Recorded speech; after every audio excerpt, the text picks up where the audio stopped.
Hello. हाँ, आवाज़ आ रही मेरी? चैट बॉक्स पे डाल दो।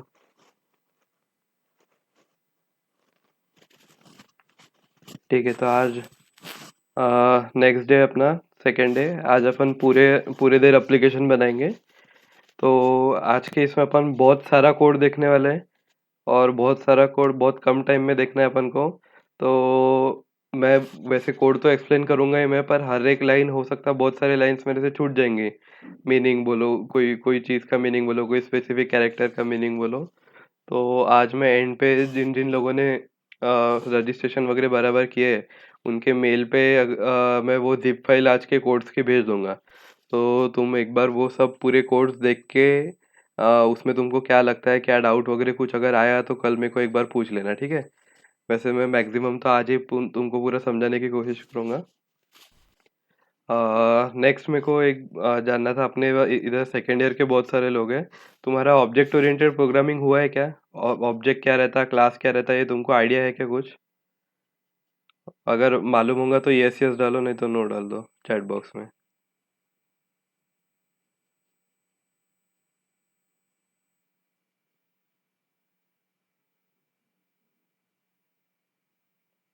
ठीक है, तो यानी सबको बेसिक मालूम है ऑब्जेक्ट क्या रहता है, क्लास क्या रहता है और वो कैसे काम करता है, सब ठीक है।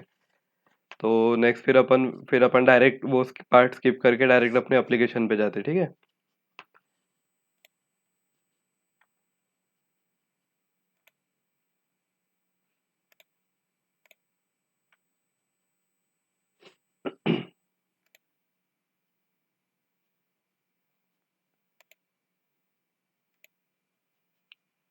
अच्छा, मेरा दिख रहा है प्रेजेंटेशन सबको?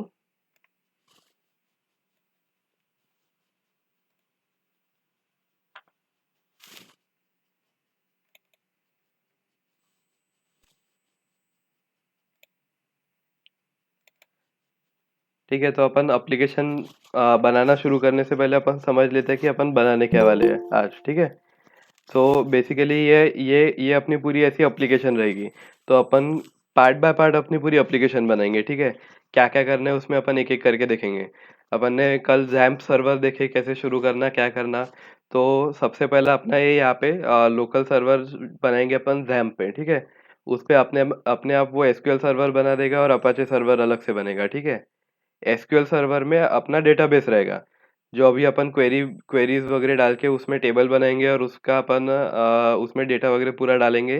तो ये अपना एक डेटा एसक्यूएल सर्वर पे अपना डेटाबेस तैयार हो जाएगा। उसके बाद फिर अपन अपाचे सर्वर पे मैंने कल तुमको बताया था कि उसमें htdocs करके अपन एक फोल्डर बनाते हैं। तो वो ऑलरेडी बना हुआ रहता है जैम्प में। तो जैम्प के फोल्डर में एक htdocs वाला फोल्डर रहता है। उसके अंदर में अपन माय प्रोजेक्ट या फिर जो भी नाम से है वो अपने प्रोजेक्ट का फोल्डर बनाएंगे, ठीक है? और फिर अपने फोल्डर के अंदर में अभी बेसिक ये वाले एप्लीकेशन के लिए ये 5 फाइल्स रहेंगी, ठीक है? बहुत ही अपनी सिंपल एप्लीकेशन है, कुछ भी नहीं कर रहे अपन, मैंने कल जैसे बताया था वैसे क्रिएट, रिपोर्ट, अपडेट और डिलीट कर रहे हैं, ठीक है? तो पहली अपनी एक फाइल रहेगी डेटाबेस डॉट पीएचपी वाली। ये अपनी कॉन्फ़िगरेशन फाइल है। तो कॉन्फ़िगरेशन फाइल यानी क्या? तो अपन जैसे अपना जो एप्लीकेशन है उसको अपन को डेटाबेस से कनेक्ट करना है। तो वो डेटाबेस से जब कनेक्ट होगा तो उसको कुछ ऑथराइजेशन चाहिए। ऐसी कोई भी फाइल अगर अपने डेटाबेस को रिक्वेस्ट भेजेगी और अगर अपने डेटाबेस ने डेटा उसको लौटा दिया तो कुछ यानी बात ही नहीं रहेंगी, यानी कुछ सिक्योरिटी के वगैरह कुछ यानी कुछ सिक्योरिटी नहीं बचेगी उसको। तो अपन डेटाबेस डॉट पीएचपी में क्या करते हैं, जैसे हर एक डेटाबेस का अपना डेटाबेस नेम रहता, होस्ट रहता, उसका स्पेसिफिक आईडी रहता और उसका पासवर्ड रहता। ठीक है, तो अपन कॉन्फ़िगरेशन फाइल में कुछ भी नहीं, सिर्फ वो सब पासवर्ड और ये सब चीज़ें वो फाइल में लिख के रख देते हैं कि जिससे कि अपन को बार बार हर बार जब डेटाबेस से कनेक्शन करना होगा वैसे तब अपन को हर बार वो रिक्वेस्ट अलग से नहीं भेजनी पड़ती। एक अपने फाइल में डेटाबेस डॉट पीएचपी में अगर वो फाइल में अपन ने सब बना के रख दिया है तो वो अपन को बाकी जो अपने चारों फाइल्स है, index dot PHP, create, update, delete, उसमें डायरेक्ट अपन को इंपोर्ट करते आती है वो फाइल, ठीक है? अभी उसमें एग्जैक्टली क्या होता है वो फाइल में अपन देखेंगे और आगे कि उसमें कैसे कोड करते हैं और अपन और कैसे कनेक्शन बना के लाते हैं। तो ये फाइल बेसिकली ये अपने डेटाबेस के साथ काम करेगी। और बाकी ये जो 4 फाइल्स है, ये चारों फाइल्स में अपना कोड रहेगा जो एचटीएमएल प्लस पीएचपी मिक्स रहेगा। और जैसे जैसे कि मैंने कल बताया था कि अपने 3 पार्ट्स रहते हैं, फ्रंट एंड, बैक एंड और डेटाबेस। तो अपना डेटाबेस वाला पार्ट तो क्लियरली दिख ही रहा है। सिर्फ़ पीएचपी के साथ जब काम करते तब फ्रंट एंड और बैक एंड थोड़ा-सा मिक्स हो जाता है। क्योंकि पीएचपी जो है वो भी एक प्रकार के अपन स्क्रिप्टिंग लैंग्वेज ही बोल सकते हैं, तो वो अपन एचटीएमएल के साथ ही डाल देते हैं वो, ठीक है? और वो सर्वर पे चलती है और ये अपना ये पूरा जो ये जितना भी दिख रहा ये ब्राउज़र विंडो छोड़ के डेटाबेस और ये एचटीडॉक्स ये सब सब सब चीज़ें सर्वर पे रहती, ठीक है? सिर्फ़ क्लाइंट साइड क्या रहता, सिर्फ़ ब्राउज़र रहता। सिर्फ़ ब्राउज़र में ये जो फाइल्स है अपन ने जो बनाए हैं index dot PHP, create dot PHP, इसका जब रिस्पॉन्स जाता है, जब तुम ब्राउज़र में यूआरएल डालते हो अपने वेबसाइट का, तो वो यूआरएल एज़ अ रिक्वेस्ट जाती है सर्वर के पास। तो सर्वर को समझता है अच्छा मेरे को ये यूआरएल का इसको वेब पेज लौटाना है। तो वो क्या करेगा, जैसे अपने वेबसाइट का अगर home page index dot PHP है, तो वो डॉट पीएचपी फाइल नहीं करता, वो पीएचपी कोड को वो पूरा रन करता है, जो भी करना होगा वो कर देता है और उसकी डॉट एचटीएमएल फाइल बनती है, इंडेक्स डॉट एचटीएमएल, और वो फाइल ब्राउज़र के पास जाती है। तो यहाँ पे जब डिस्प्ले जब होता है वो अपने पास सिर्फ़ एचटीएमएल फाइल इधर से उधर आते-जाती रहती है। जो पीएचपी कोड रहता है वो सिर्फ़ सर्वर पे रहता है और वो सिर्फ़ सर्वर पे ही रन होता है। ठीक है? तो अभी अपन स्टार्टिंग करते पहले अपने एसक्यूएल से। पहले अपन अपना डेटाबेस बना लेते हैं।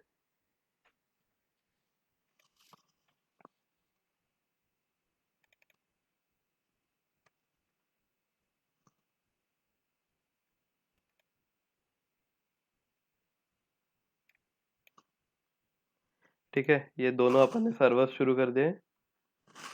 और कल मैंने बताया था कि जैसे माई के पीएचपी माई पीएचपी एडमिन पे जाना है तो इसके बाजू के एडमिन बटन को क्लिक करना, तो वो पीएचपी माई एडमिन अपने आप ब्राउजर में खुल जाता।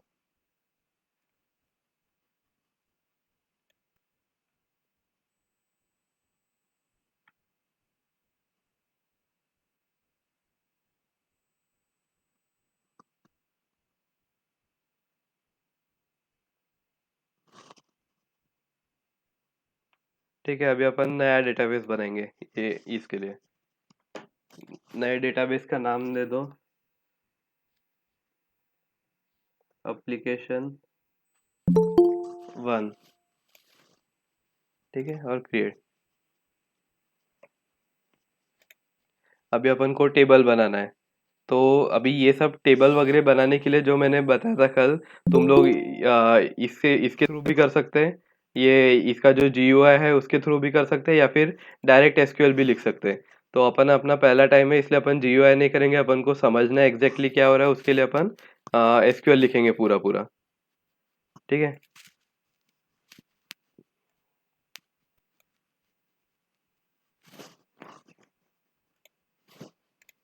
अभी एसक्यूएल टेबल बनाने के लिए अपनी ये क्वेरी है पहले। अच्छा, ये क्वेरी पढ़ते आ रही क्या सबको कि जूम इन करो?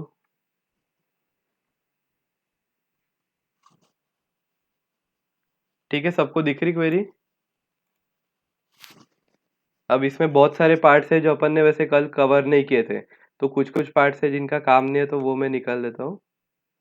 ठीक है,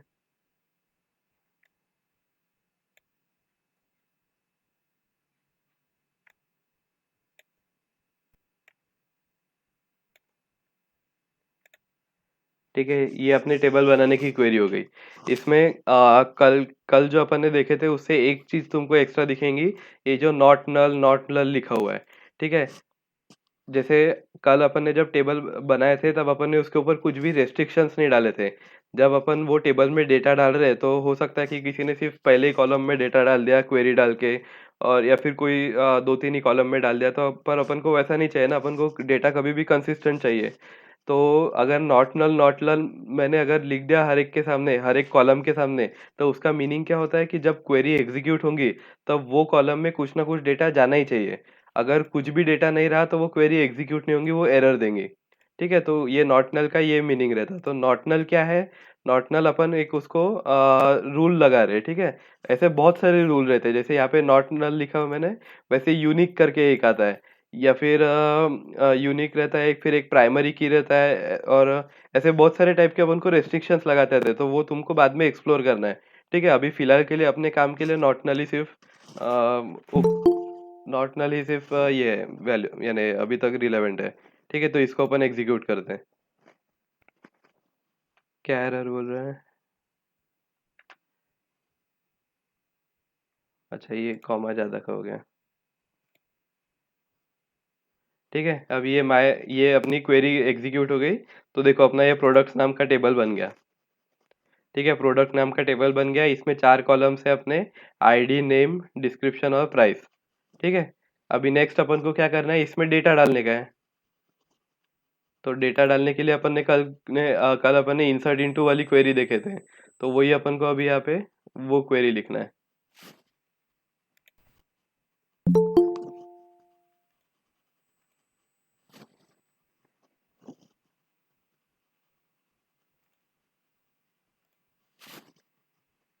ठीक है, ये क्वेरी दिख रही सबको? पढ़ते आ रही क्या तुम लोगों को क्वेरी? यस डाल दो एक बार, बराबर से पढ़ते आ रही होंगी तो।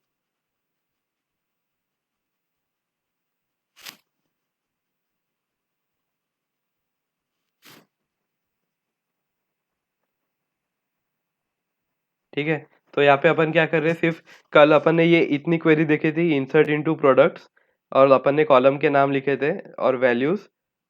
अच्छा, अभी यहाँ पे कॉलम के नाम लिखना कब जरूरी होता है? जब अपन ने कोई वहाँ पे रेस्ट्रिक्शन नहीं लगाया है। अगर अपन ने नॉट नल वगैरह अगर रेस्ट्रिक्शन नहीं लगाया है, तो अपन कैसे सिलेक्टिव कॉलम्स में अपन डेटा एंटर कर सकते हैं। ठीक है, जैसे अभी अपने 4 कॉलम्स है, उसमें मेरे को सिर्फ आईडी और नाम डालना है। ठीक है, सिर्फ आईडी और नाम डालना है, तो मैं क्या करूंगा, इंसर्ट इनटू प्रोडक्ट्स, यहाँ पे सिर्फ आईडी और नेम लिखूंगा और डिस्क्रिप्शन और प्राइस नहीं लिखूंगा। और फिर वैल्यूज में सिर्फ 2 वैल्यूज दूंगा, आईडी और नाम की, और ये बाकी सब वैल्यूज लिखूंगा ही नहीं। तो पर अभी अपना वो इशू है, क्या अपन ने सभी के सभी कॉलम्स को नॉट नल कर दिए। तो अपन को सारे कॉलम में डेटा जाना ही जाना है। तो फिर अपन को ये कॉलम के नाम मेंशन करने की जरूरत नहीं है। अपन ने कल जैसे देखे थे सिंटैक्स, डायरेक्ट वैसे लिख सकते हैं। इंसर्ट इनटू प्रोडक्ट, टेबल का नाम, वैल्यूज। कौन से वैल्यूज?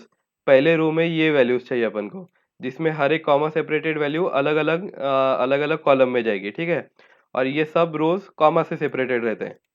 अभी एक बात तुम नोटिस करोगे कि जो नंबर या फिर इंटीजर टाइप के जो ये रहते हैं डेटा, वो अपन को डायरेक्ट लिखते आता है, पर जो स्ट्रिंग टाइप या फिर जो कैरेक्टर टाइप अपना जो डेटा रहता है, उसको अपन सिंगल कोट्स में ये करते हैं, सिंगल कोट्स नहीं तो डबल कोट्स में। ठीक है, अभी ये क्वेरी एग्जीक्यूट करते हैं। ठीक है, 7 रोज इंसर्टेड। तो अभी अपने प्रोडक्ट टेबल में जाएंगे अपन। तो देखो अपने 7 रोज इंसर्ट हो गई है टेबल में। अभी ये जो अपन ने इंसर्ट किया, वैसे वो पीएचपी में एडमिन में अपन लोग फिजिकली भी कर सकते थे। ठीक है, जैसे अभी ये टेबल में जाओगे तुम लोग प्रोडक्ट्स में,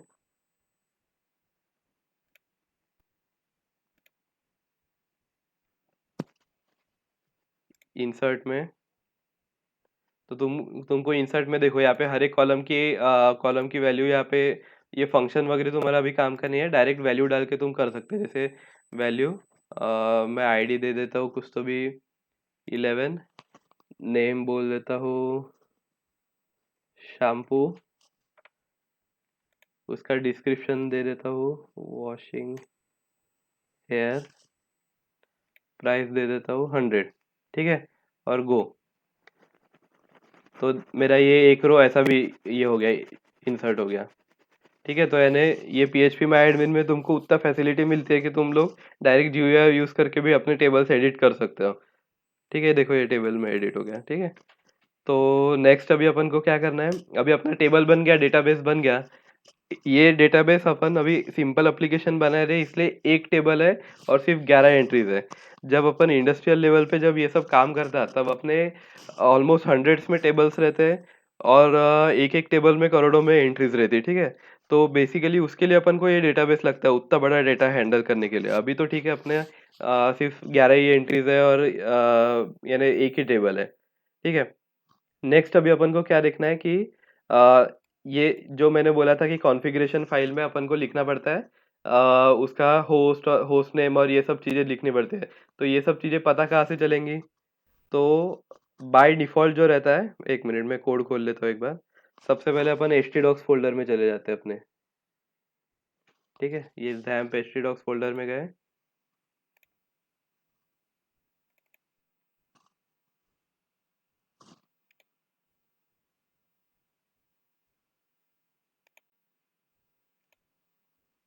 ठीक है, अभी यहाँ पे अपन को पहले अपने प्रोजेक्ट का नया फोल्डर बनाना पड़ेगा। ठीक है, तो अपन फोल्डर बना रहे थे एप्लीकेशन 1।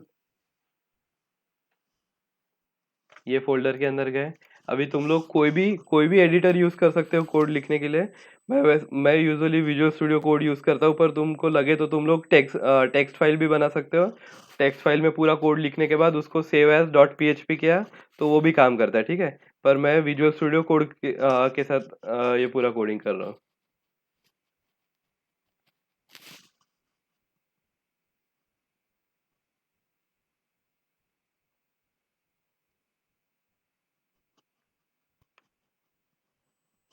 अभी विजुअल स्टूडियो कोड में क्या होता है कि ये एडिटर ही है सादा सिर्फ, पर इसमें जो भी फाइल क्रिएट वगैरह करनी है वो अपन को डायरेक्ट यही से करते आते हैं।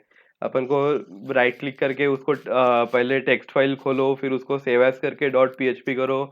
ऐसी ज़रूरत नहीं है। तो जैसे अभी अपने पहली पहली फाइल अपनी रहेगी डेटाबेस डॉट पीएचपी, जो अपनी कॉन्फ़िगरेशन फाइल है।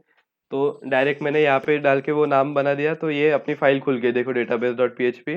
और मैं अगर फोल्डर में जाऊंगा तो यहाँ पे भी अपने आप डेटाबेस डॉट पीएचपी फाइल बन गई, ठीक है। तो ये सिर्फ एडिटर है, इसका कुछ यानी ये एज सच कोई एप्लीकेशन में कुछ काम नहीं करता विजुअल स्टूडियो कोड। ये सिर्फ अपन को फाइल्स बनाने में मदद कर रहा है, ठीक है। तो नेक्स्ट अभी अपन को लिखना है अपना ये डेटाबेस डॉट पीएचपी का कनेक्शन कोड।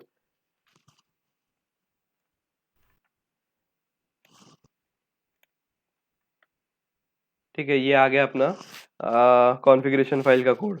अभी इसमें क्या क्या मेंशन किया है देखो, ये फाइल में होस्ट मेंशन किया है, dB database name, user name और पासवर्ड।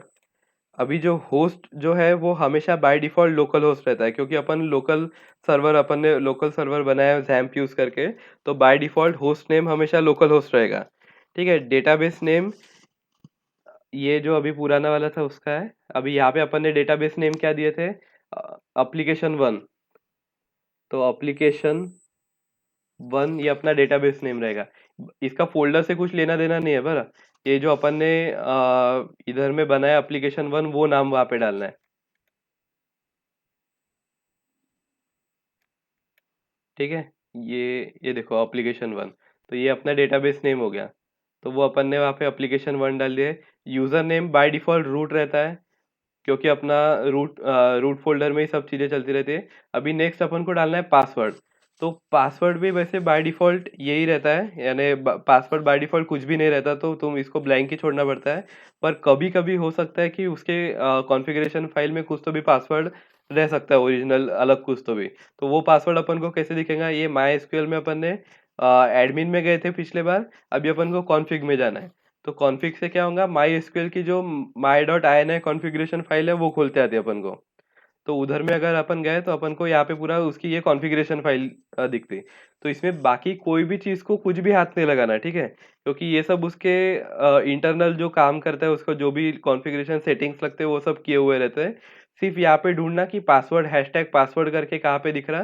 तो यहाँ पे hashtag password is equals to Sudhanva, ये मेरा नाम यहाँ पे पासवर्ड सेट है। तो सिर्फ इसको कॉपी कर लेना, ये फाइल बंद कर देना, उसमें और कुछ भी चेंजेस नहीं करना गलती से भी। और ये पासवर्ड में यहाँ पे मेरा पासवर्ड डाल देना, बस हो गया। और ये तुम देखोगे तो ये डेटाबेस डॉट पीएचपी अपन as a connection file use कर रहे हैं, ठीक है। तो अपन को उसमें बाकी कोई इसकी ज़रूरत नहीं है, एचटीएमएल कोड की ज़रूरत ही नहीं है, तो इसमें कोई भी एचटीएमएल कोड है ही नहीं, ठीक है। जो भी है पूरा पीएचपी कोड है। अभी ये पीएचपी कोड में ये देखो डॉलर होस्ट मैंने बताया था वेरिएबल है, ठीक है। तो ये डॉलर होस्ट जो है, ये dollar host dollar database name, ये अपन वेरिएबल तैयार कर रहे हैं, और ये वेरिएबल्स को अपन ने स्ट्रिंग असाइन करके रखी है, ठीक है। और नीचे में अपना ट्राई कैच सेगमेंट। अच्छा, तुम्हारा एरर हैंडलिंग हुआ है ट्राई कैच स्टेटमेंट मालूम है सबको? चैट बॉक्स में डाल दो एक बार फटाक से, नहीं तो मैं बता देता। ट्राई कैच क्या रहता मालूम है क्या?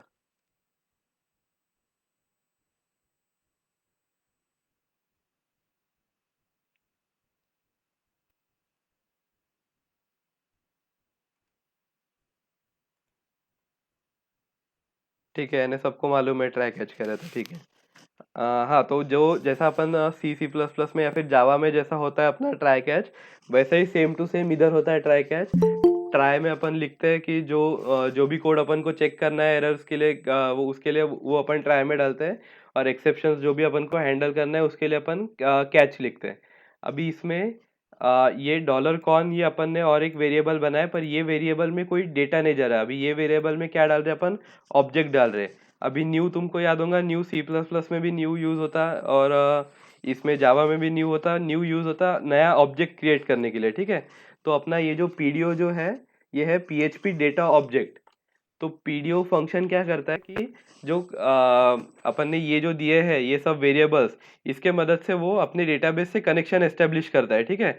ये जो लाइन है माई एसक्यूएल होस्ट, और यहाँ पे ये डबल करली ब्रेसेस में ये जो ब्रैकेट दिया हुआ है, तो वो क्या करता है, ये डबल करली ब्रेस, ये करली ब्रेसेस के अंदर में जब अपन ऐसा वेरिएबल लिखते हैं, तो वो उसको अपने आप जो अपन ने वेरिएबल को वैल्यू असाइन की है उससे रिप्लेस कर देता है।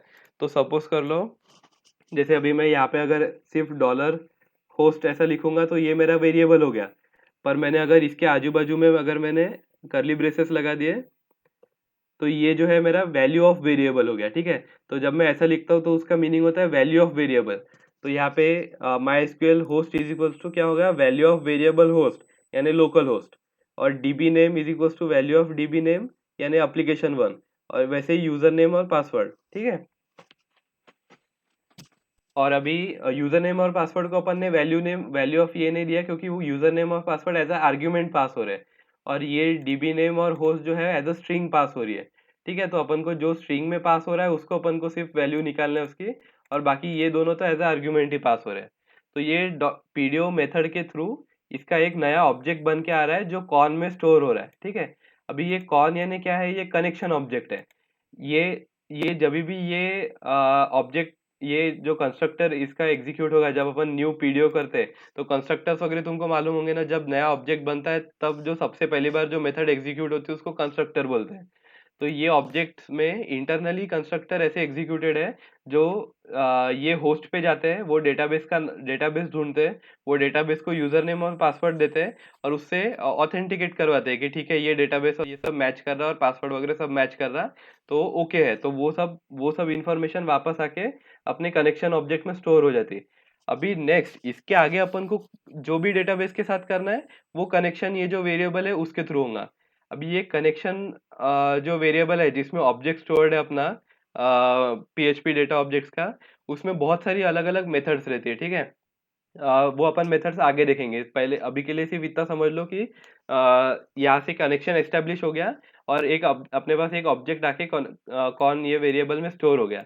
अभी एक्सेप्शन हैंडलिंग में सिर्फ इतना ही है, पीडीओ एक्सेप्शन उसका नाम है, जो एक्सेप्शन आएंगे उसका उसको अपन ये वेरिएबल में कैच कर रहे हैं। और इनकेस कुछ हुआ, कनेक्शन एरर आया, कुछ पासवर्ड वगैरह मैच नहीं कर रहा, तो एचटीएमएल में सिर्फ एको कर दो कि कनेक्शन एरर हुआ है। और पीएचपी में जो ऑब्जेक्ट्स की मेथड है उसको अपन ये वाले सिंबल से एक्सेस करते हैं, जैसे अपन सी में डॉट यूज करते हैं ना। जैसे ए में अगर ए नाम का क्लास है और उसमें कोई तो भी मेथड है अपनी गेट डेटा, तो अपन ए डॉट गेट डेटा करते हैं अगर उसका ऑब्जेक्ट बना के, ठीक है। तो वैसे ही अभी एक्सेप्शन वेरिएबल है जिसमें ऑब्जेक्ट है पीडीओ एक्सेप्शन टाइप का, तो अपन को उसकी गेट मैसेज की मेथड एक्सेस करनी है, तो अपन कैसे लिखते हैं, डॉलर एक्सेप्शन और फिर ये एरो साइन गेट मैसेज। तो ये गेट मैसेज से क्या होगा, उसकी उसका जो गेट मैसेज में जो भी एरर आया होगा, वो ये वाले फंक्शन से वो आके एको हो जाएगा, अपने एचटीएमएल पेज पे एको हो जाएगा, यानी अपन को दिख जाएगा कि क्या एरर आया, और कौन सी चीज की वजह से यूजर नेम मैच नहीं हो रहा, कि पासवर्ड मैच नहीं हो रहा, या फिर डेटाबेस का ये नाम, ऐसे नाम का कोई डेटाबेस ही नहीं है, वो सब टाइप का अपन को एग्जैक्टली क्या एरर आया है वो उससे पता चल जाएगा, ठीक है। तो ये कनेक्शन फाइल सबको समझा के यानी क्या हो रहा है यहाँ पे डेटाबेस डॉट पीएचपी में। यस डाल दो चैट बॉक्स में, यस या नो जो भी।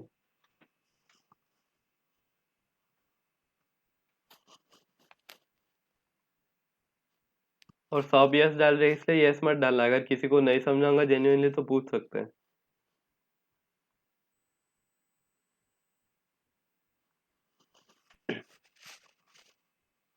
एक ही यस दिख रहा, बाकी लोगों को क्या डाउट है अभी भी।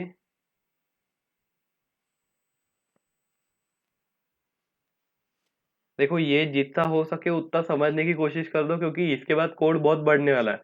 ये सिर्फ 16 लाइन का कोड है, अपना कोड आगे में बहुत बढ़ेगा, तो फिर उसमें और कंफ्यूजन हो जाएगा कि किधर हो रहा क्या हो रहा, किधर से क्या हो रहा। अगर कोई ऑब्जेक्ट ओरिएंटेड प्रोग्रामिंग के भी कोई कंसेप्ट तुमको समझ नहीं रहे तो वो भी बताओ।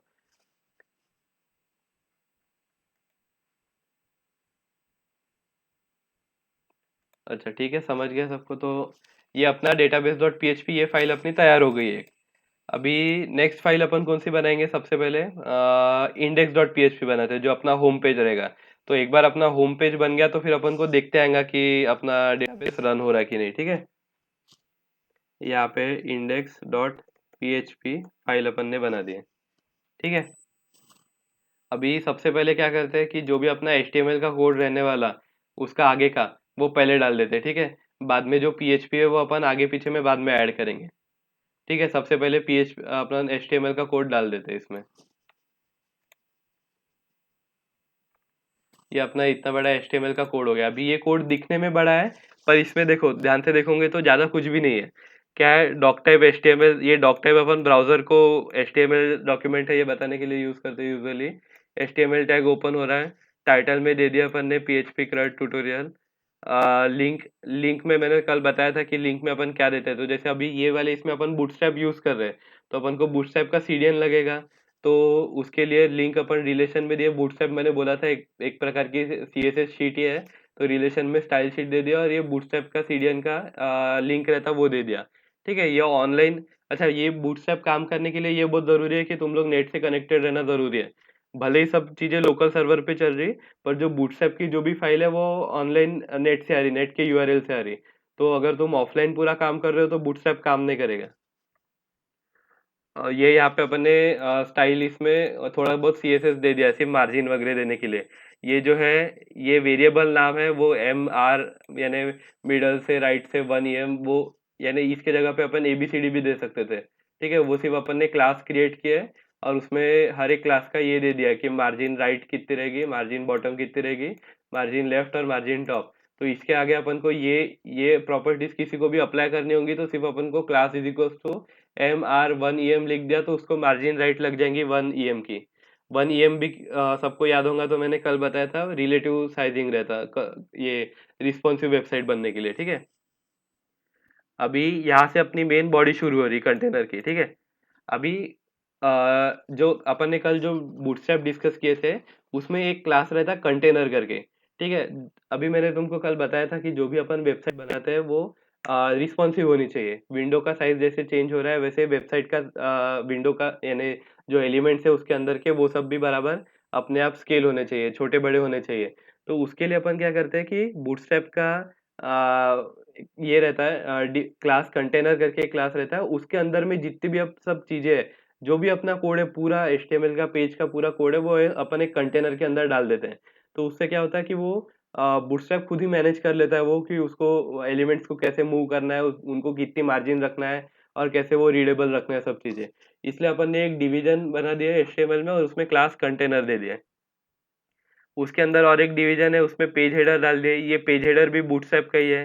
तो पेज हेडर से क्या होता है, सिर्फ उसके प्रॉपर्टीज कुछ अलग हो जाते हैं। वो क्या क्या अलग दिख रहा है अभी अपन देखेंगे जब कोड रन होगा तब। ठीक है, यहाँ पे अपना PHP का कोड जाएगा और यहाँ पे ये जो एंडिंग के जो स्क्रिप्ट टैग्स है, ये सब भी बूटस्ट्रैप को रन करने के लिए, जैसे बूटस्ट्रैप इंटरनली jQuery और जावास्क्रिप्ट ये सब चीजें यूज करता है अपने कोड्स और एनिमेशन रन करने के लिए। ठीक है, तो अपन उसका कुछ भी यूज नहीं कर रहे, पर अपन ने बूटस्ट्रैप यूज किया, इसलिए अपन को ये दोनों लिंक्स यहाँ पे ऐड करनी पड़ रही है। ठीक है, ये दोनों जो स्क्रिप्ट टैग्स है वो यहाँ पे अपन ने ऐड किए, ये भी URL से आ रहे दोनों।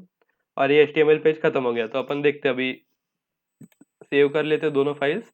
और अपन अगर अभी जैसे फोल्डर में ही सब सेव हो रहा है ना, तो अपन अपने इस पे जाएंगे, लोकल होस्ट पे जाएंगे, तो अपन को दिखना चाहिए जो अपन ने अभी तक बनाया हो। ठीक है, लोकल होस्ट पे गए अपन, अपना एप्लीकेशन 1 प्रोजेक्ट था। ठीक है, देखो, जितना अपन ने लिखे उतना आ गया। ये रीड प्रोडक्ट और ये ऐसे बारीक सी लाइन आ रही है, अगर दिख रही होंगी तो वो हेडर की लाइन है। ठीक है, तो रीड प्रोडक्ट्स दिख रहा है और अपना ये पे। और जो मैंने तुमको बताया था कि index 1 index.php by default home page रहता, तो देखो एप्लीकेशन 1 / आ रहा, सिर्फ उसके आगे कुछ भी लिख के नहीं आ रहा। वही अगर जब अपन अभी आगे के पेजेस बनाएंगे तो उसमें create.php update.php ऐसा लिख के आएगा। पर फिलहाल अपन होम पेज पे ही है, इसलिए सिर्फ एप्लीकेशन 1 / आ रहा। ठीक है, तो ये अपना यानी ये आ गया, यानी अपन को ये समझ रहा है कि अपनी एप्लीकेशन बराबर रन हो रही, अपना सर्वर बराबर शुरू हो गया, उस पे फाइल्स भी बराबर रीड हो रही, ठीक है। अभी अपन को इसके पीएचपी पे काम करना है। अभी ठीक है, रीड प्रोडक्ट्स डाल दिया अपन ने पेज हेडर में। अभी पीएचपी कोड इंसर्ट करते हैं।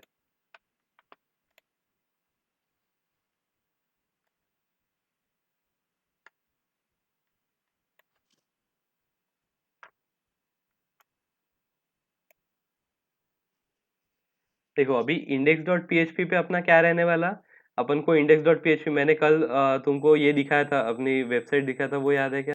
अपन एक बार वो वाली वेबसाइट देख लेते हैं, ठीक है।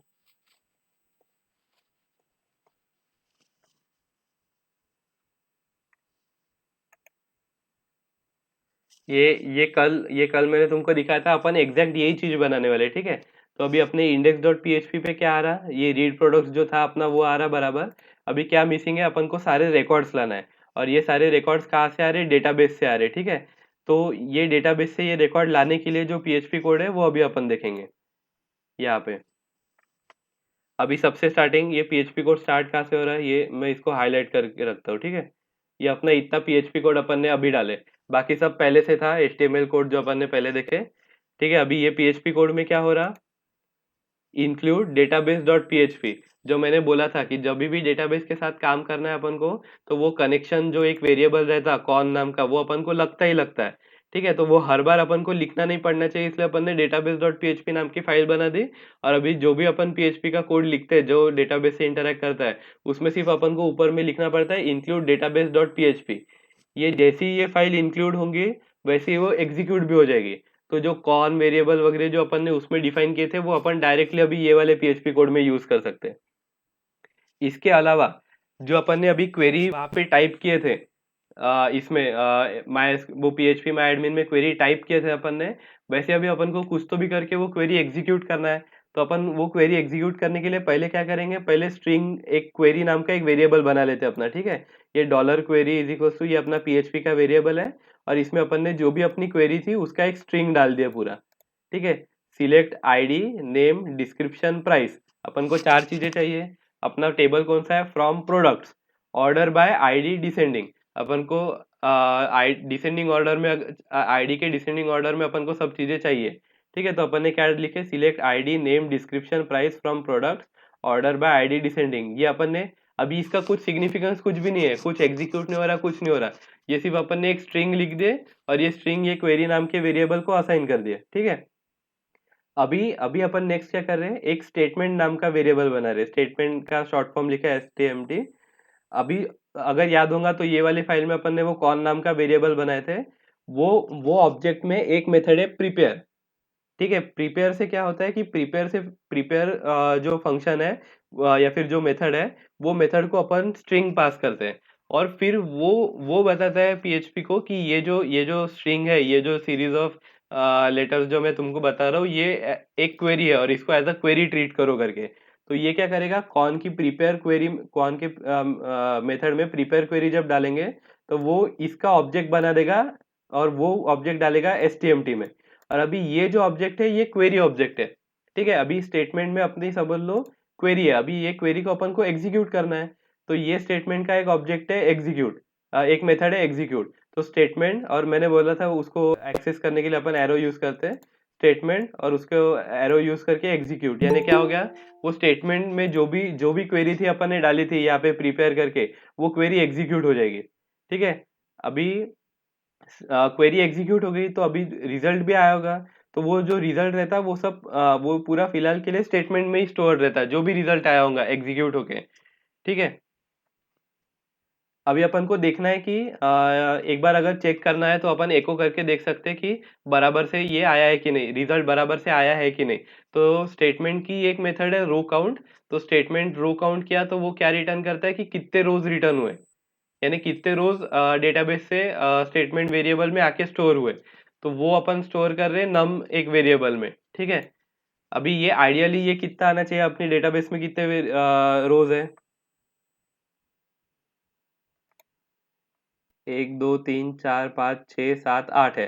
तो 8 आना चाहिए, ठीक है। 8 रोज अगर आ गए यानी अपनी क्वेरी सक्सेसफुली एग्जीक्यूट हो गई, और उसका नंबर अपने पास आ गया कि 8 रोज है करके, तो अपन एको करेंगे। अच्छा ठीक है, ये वाला कोड थोड़ा, अभी देखो जैसे ये वाले इसमें अपन ने एक ये बटन भी है, क्रिएट न्यू प्रोडक्ट, जो क्रिएट डॉट पीएचपी अपन पेज टू पेज जंप करते हैं ना, तो क्रिएट डॉट पीएचपी जब अपन बनाएंगे तब उसको अपन ये वाले बटन से लिंक करेंगे। तो ये उसका कोड लिखा हुआ है, एको। अच्छा, और मैंने तुमको बताया था कि एको में जो भी चीज डालोगे तुम, एको में एचटीएमएल भी डाल सकते हो, तो उसको एज एचटीएमएल ट्रीट करेगा। तो जब मैं बोलता हूँ echo href create dot PHP class button button primary, अच्छा ये बटन बटन प्राइमरी क्या है, ये बूटस्ट्रैप की क्लासेस है, ठीक है। ये तुम लर्न भी कर सकते हो, पर लर्न करने में कोई पॉइंट नहीं है क्योंकि हजारों क्लासेस रहते हैं बूटस्ट्रैप के। तो तुम एक तो जब भी यूआई बना रहे हो तब बूटस्ट्रैप का एक वेब पेज बाजू में खुला रखना, और उसमें तुमको जो भी चाहिए, बटन चाहिए या फिर कोई भी जो भी एलिमेंट चाहिए, वो उसमें सर्च करना और उसका कोड कॉपी करके पेस्ट करना। अभी के लिए ये समझ लो कि ये क्लास बटन बटन प्राइमरी रख दिया, तो ये वाले क्लास में जितने भी प्रॉपर्टीज डिफाइंड है, ये सब ये एंकर टैग को रख जाएंगे। ठीक है, तो ये जो है बेसिकली ये अपन बटन एज जिसको एज ए ट्रीट कर रहे हैं, ये एंकर टैग है। और ये एंकर टैग को इस तरीके से उसका पूरा सीएसएस लिखा हुआ है कि वो ऐसा बटन टाइप पूरा बिहेव कर रहा है। ठीक है, तो ये अपन ने एको किया और उसको एचरेफ में मालूम है ना, लिंक देते हैं एचरेफ में, यानी कहाँ लेके जाना है वो बटन को क्लिक करने के बाद एंकर टैग में वो अपन बताते हैं। तो अभी अपन अपन को लंबा चौड़ा ये देने की जरूरत नहीं है, लंबा चौड़ा यूआरएल देने की जरूरत नहीं है, क्योंकि अपन ऑलरेडी इसमें ऑलरेडी वो वाले फोल्डर में जिस फोल्डर में पूरे सबके सब डॉक्यूमेंट्स है, तो अपन वहां पे क्या लिखेंगे, सिर्फ क्रिएट डॉट पीएचपी लिखेंगे। सिर्फ क्रिएट डॉट पीएचपी लिखने पे ही वो अपन को क्रिएट डॉट जो अपना वो दूसरा वाला पेज है उसके ऊपर लेके जाएगा। अभी अपन ने ये बना के रख दिया, पर अभी तक अपनी फाइल नहीं है, तो उसके ऊपर क्लिक करेंगे तो वो एरर देगा। जब फाइल बनेगी तब बराबर वो पेज पे लेके जाएगा, ठीक है। तो अभी अपना नम में क्या है स्टेटमेंट, रो काउंट है अपना 8, जो है वो आइडियली 8 होना चाहिए नम में। तो अपन पहले चेक कर लेते हैं कि is if num greater than zero, यानी जो भी डेट रो काउंट आया है वो ग्रेटर देन जीरो आया है क्या। अगर क्वेरी सक्सेसफुली एग्जीक्यूट हुई होंगी तभी वो ग्रेटर देन जीरो आएगा, नहीं तो जीरो आएगा। तो एल्स एल्स अगर जीरो आया तो नो रिकॉर्ड्स फाउंड करके अपन एको कर देते हैं एचटीएमएल में, ठीक है। और अगर जीरो नहीं आया तो अपन को एक एक करके जो भी रिकॉर्ड्स आए हैं वो अपन को रिकॉर्ड्स डिस्प्ले भी करने पड़ेंगे। ठीक है, तो अभी डिस्प्ले करने का पीएचपी कोड अलग है। अभी अपन जो डिस्प्ले करना है उसका पीएचपी कोड देखते हैं।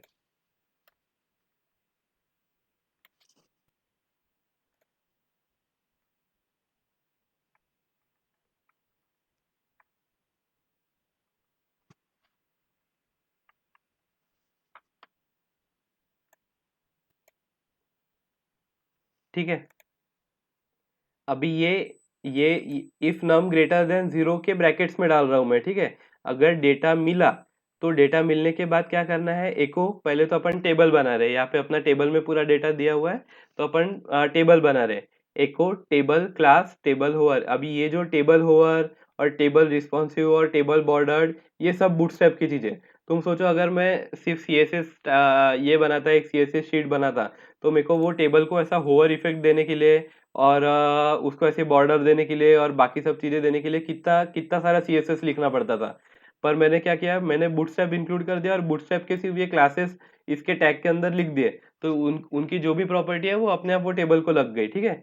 तो वो होवर करने पे जो कलर चेंज होता है उसका ऐसा ग्रे हो रहा है, देखो ग्रे हो रहा है, उसको बॉर्डर आ रही है, वो अपने आप बिना कुछ सीएसएस लिखे आ गई, सिर्फ ये 3 क्लासेस इंक्लूड करने से, ठीक है। उसके बाद अपन को पहले हेडर बनाना पड़ेगा, ये जो अपने मेन जो 3 कॉलम्स है उसका। मैं इसको बाजू में ही रखता, एक काम करता, ठीक है। हाँ, तो ये हेडर बनाने के लिए ये अभी अपन ने ये लिखे एको टीआर, एको टीएच, जो टेबल के जो अपने ये रहते टेबल रो और टेबल हेडिंग, और उसमें अपन ने सारे अपने ये दे दिए, हेडिंग के कॉलम्स के नाम दे दिए, और ये अपना हेडर बन गया। अभी इसके नीचे अपन को जो डेटा आया है पूरा वो पेस्ट करना है, ठीक है। तो उसके लिए कैसा कोड लिखेंगे अपन,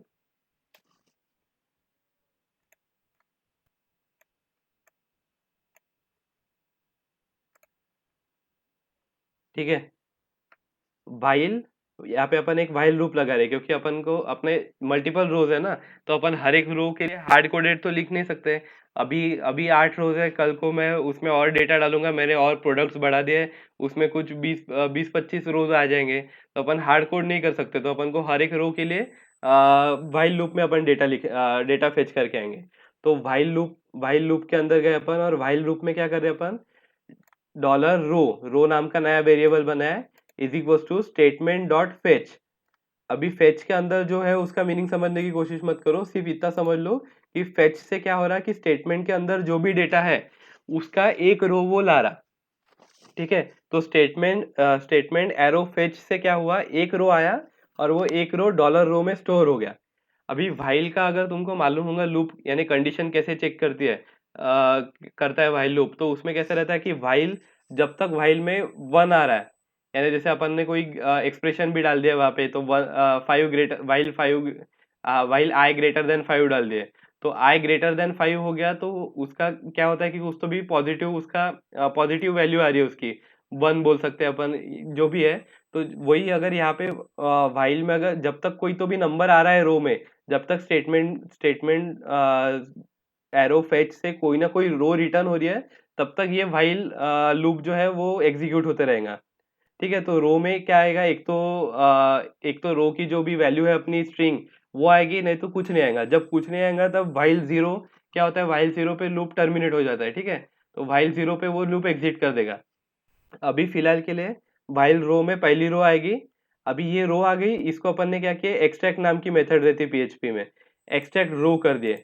अभी ये रो नाम का जो ऑब्जेक्ट है, इसके अंदर बहुत सारे वेरिएबल्स है, ये dollar ID, dollar name, dollar description, dollar price, जो डेटाबेस से आ रहे हैं। ठीक है, तो अभी उसको अपन ने जब एक्सट्रैक्ट डॉलर रो कर देते, तब क्या होता है कि अपन को ये वेरिएबल्स अगर यानी बिना एक्सट्रैक्ट के अगर मेंशन करना रहता, तो कैसे यूज करना पड़ता, डॉलर रो डॉट डॉलर आईडी, डॉलर रो डॉट डॉलर नेम, डॉलर रो डॉट डॉलर डिस्क्रिप्शन, तो वो इतना बड़ा नहीं करना पड़ना चाहिए, इसलिए अपन ने यहाँ पे क्या लिखे, एक्सट्रैक्ट डॉलर रो। और फिर क्या कर दिए, एको। अभी डॉलर रो में पूरे डॉलर रो को जैसे अपन ने एक्सट्रैक्ट कर दिया, वैसे ही आईडी, नेम, डिस्क्रिप्शन, प्राइस, ये सबको अपन डायरेक्टली यूज कर सकते हैं। तो अभी एको में अपन क्या लिख रहे हैं, ये डबल ये करली ब्रेसेस के अंदर में डॉलर आईडी, करली ब्रेस यानी value at ID, value at name, value at description और वैल्यू एट प्राइस।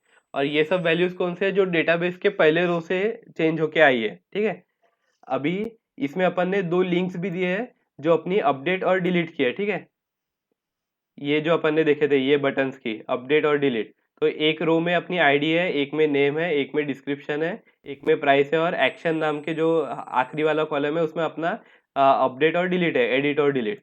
तो ये उसके अपन ने लिंक्स देके रखे हैं सिर्फ, कि एडिट करना होगा तो उसके लिए ये पेज पे, और ये लिंक्स का कैसा क्या यूज है मैं वो भी बाद में बताता हूँ, जब अपन नेक्स्ट पेज क्रिएट करेंगे तब। फिलहाल के लिए इतना, ये वेरिएबल्स आए अपने उधर से, और ये यहाँ पे अपन ने उनको प्रिंट कर दिया है। तो इसको सेव करेंगे, तो अभी अपन अपने इस पे जाके देखते हैं, तो अपना डेटा अगर क्वेरीज बराबर एग्जीक्यूट हुई होंगी, तो ये वाला जैसा पेज है वैसे ही ये दिखना चाहिए रिफ्रेश करने के बाद। तो इसको अपन ने रिफ्रेश किया, तो देखो ये सब डेटा आ गया। अब देखो अपने वाले डेटाबेस में अपन ने ये एंट्रीज किए थे शैम्पू, और वो तो ये शैम्पू वाली भी एंट्री यहाँ पे आ गई डेटाबेस से। ठीक है, अभी अगर अपन वहां जाके कुछ चेंजेस करेंगे और इसको वापस से रिफ्रेश करेंगे, तो वो भी एंट्री अपने आप आ जाएगी। जैसे अभी ये बाजू में ही है, अपन यहाँ पे एक और इंसर्ट कर देते हैं, इंसर्ट ID 22, नेम, नेम डाल दो सोप, डिस्क्रिप्शन बॉडी वॉशिंग, और प्राइस डाल दो 35। ठीक है, और गो। तो अपना ये डेटाबेस में एक एंट्री हो गया। अभी इसको अपन ये करेंगे, रिफ्रेश करेंगे, तो देखो सोप सोप वाली भी एंट्री आ गई। पर अभी अपन ने ये नई एंट्री जो की है, वो अपन ने कहाँ से की है,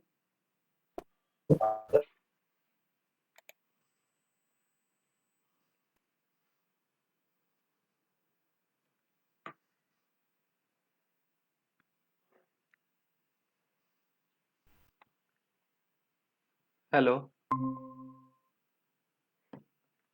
हेलो,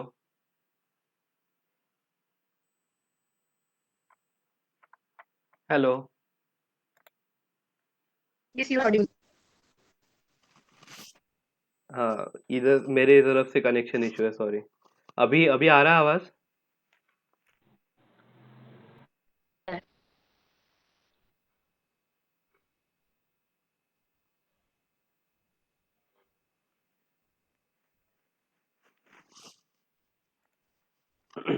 अच्छा, तो वीएस स्क्रीन नॉट विजिबल वगैरह, अच्छा ये मेरे को कमेंट्स दिखे नहीं, अभी दिखे। ओके, अभी ये दिख रहा है। अच्छा, कहाँ तक सुने तुम लोगों ने? मेरे को कोई चैट बॉक्स में बता दो।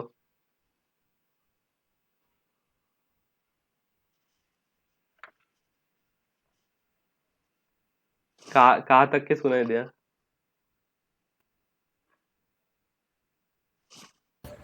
हाँ, जब आप डेटा ऐड कर रहे थे तब हाँ। तक। तो डेटा ऐड किया हुआ दिखा दिखा ना ये एसक्यूएल नहीं में? नहीं, तब स्क्रीन विजिबल नहीं थी। अच्छा, तो कुछ भी नहीं, मैंने सिर्फ यहाँ पे इंसर्ट में जाके डेटा ऐड किया। जैसे अभी और एक एंट्री कर देते हैं अपन यहाँ पे, ID 45, और डीओ, डिस्क्रिप्शन, स्मेलिंग नाइस, और प्राइस डाल देते हैं 100। और ये डेटा यहाँ से अपन ने एंट्री किया। तो मैं सिर्फ वही बता रहा था कि जो भी डेटाबेस में अपना ये होता है, चेंजेस होता है, उसके हिसाब से यहाँ पे जब अपन रीलोड करेंगे तब वो अपने आप यहाँ पे चेंजेस रिफ्लेक्ट हो जाते हैं, क्योंकि अपन ने क्वेरी वैसे लिखे है जो अपने आप हर बार एग्जीक्यूट होके सारे रिकॉर्ड जितने भी है डेटाबेस से सब रिकॉर्ड्स लेके आ रही है। तो पर ये आइडियल नहीं है, अपन डेटाबेस में जाके हर बार एंट्री करना आइडियल नहीं है। अपन को एंट्री अपनी एप्लीकेशन के थ्रू ही करते आना चाहिए। इसलिए अपन नेक्स्ट जो है, अपन ये क्रिएट न्यू प्रोडक्ट वाला पेज करेंगे। अभी देखो यहाँ पे कुछ क्रिएट न्यू प्रोडक्ट्स का कुछ पीएचपी अपन ने बनाई नहीं है ना, तो उसके ऊपर क्लिक किए तो ऑब्जेक्ट नॉट फाउंड बोलता है। तो ये अभी अपन नेक्स्ट वाला जो है ये क्रिएट न्यू प्रोडक्ट वाला पेज बनाएंगे। ठीक है, अभी तक मैंने जो बताया वो समझा क्या? ये इंडेक्स पेज वाला जो पूरा कोड है वो समझा क्या? अगर समझा होगा तो यस डाल दो, अगर बहुत हेवी हो रहा होगा तो हेवी लिख के डाल दो। मैं फिर उसको थोड़ा सा और कुछ कुछ एक्सप्लेन करने की कोशिश करता। ये यहाँ पे क्या हो रहा है एटलीस्ट, ठीक है, तुमको खुद से अगर लिखना नहीं समझेगा कि ये यानी कैसे लिखना वगैरह, तो उसको टाइम लगता है खुद से पूरा लिखने में। पर एटलीस्ट क्या हो रहा है यहाँ पे वो समझा क्या सबको? ये एस डाल दो चैट बॉक्स में, ये नो जो भी है।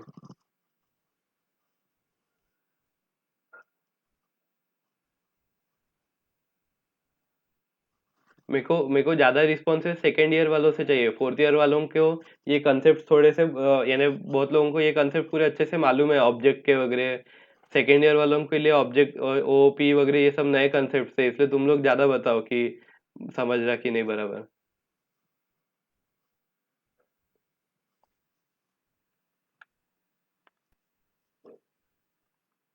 अच्छा, बहुत फास्ट हो रहा है क्या?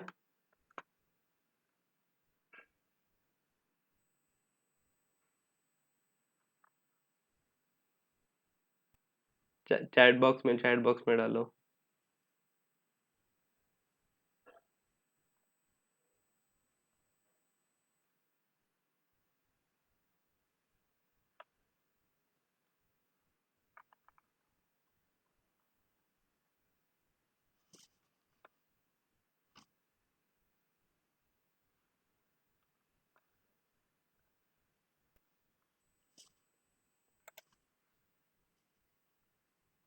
आवाज आ रही क्या मेरी, ओमकार?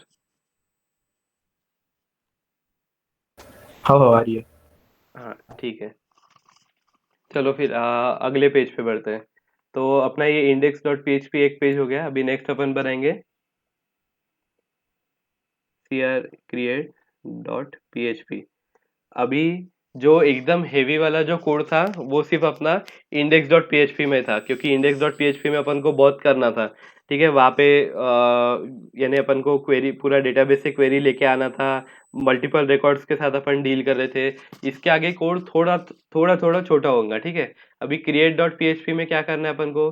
क्रिएट डॉट पीएचपी में उसको पहले अपन को एक ऐसा यूआई बना के देना पड़ेगा जिसपे वो, जैसे अपन ने इसमें देखे ना, एसक्यूएल वाले में देखे। हाँ, एसक्यूएल वाले में देखे अपन ने कि उन उन लोगों का यूआई कैसा है इंसर्ट करने के लिए। ऐसा ऐसा बना के दिया उन लोगों ने, तो अपन को ऐसा कुछ तो भी बनाना पड़ेगा अपने क्रिएट डॉट पीएचपी में। तो ये देखते हैं अपन ने ये पहले से बनी वाली एप्लीकेशन है। इसमें देखते हैं ये क्रिएट डॉट पीएचपी का है, तो ये अपन को ऐसा बनाना है जिसमें नेम, डिस्क्रिप्शन और प्राइस वो एंटर कर सके। और सेव किया तो कोई एक क्वेरी फायर होनी चाहिए जो अपने डेटाबेस में वो नया एंट्री डाल देंगे। ठीक है, तो अपन कैसा करेंगे अभी इसको, क्रिएट डॉट पीएचपी का कोड लिखते हैं। सबसे पहले एज यूजुअल अपना पूरा एचटीएमएल वाला पार्ट बना देते पहले।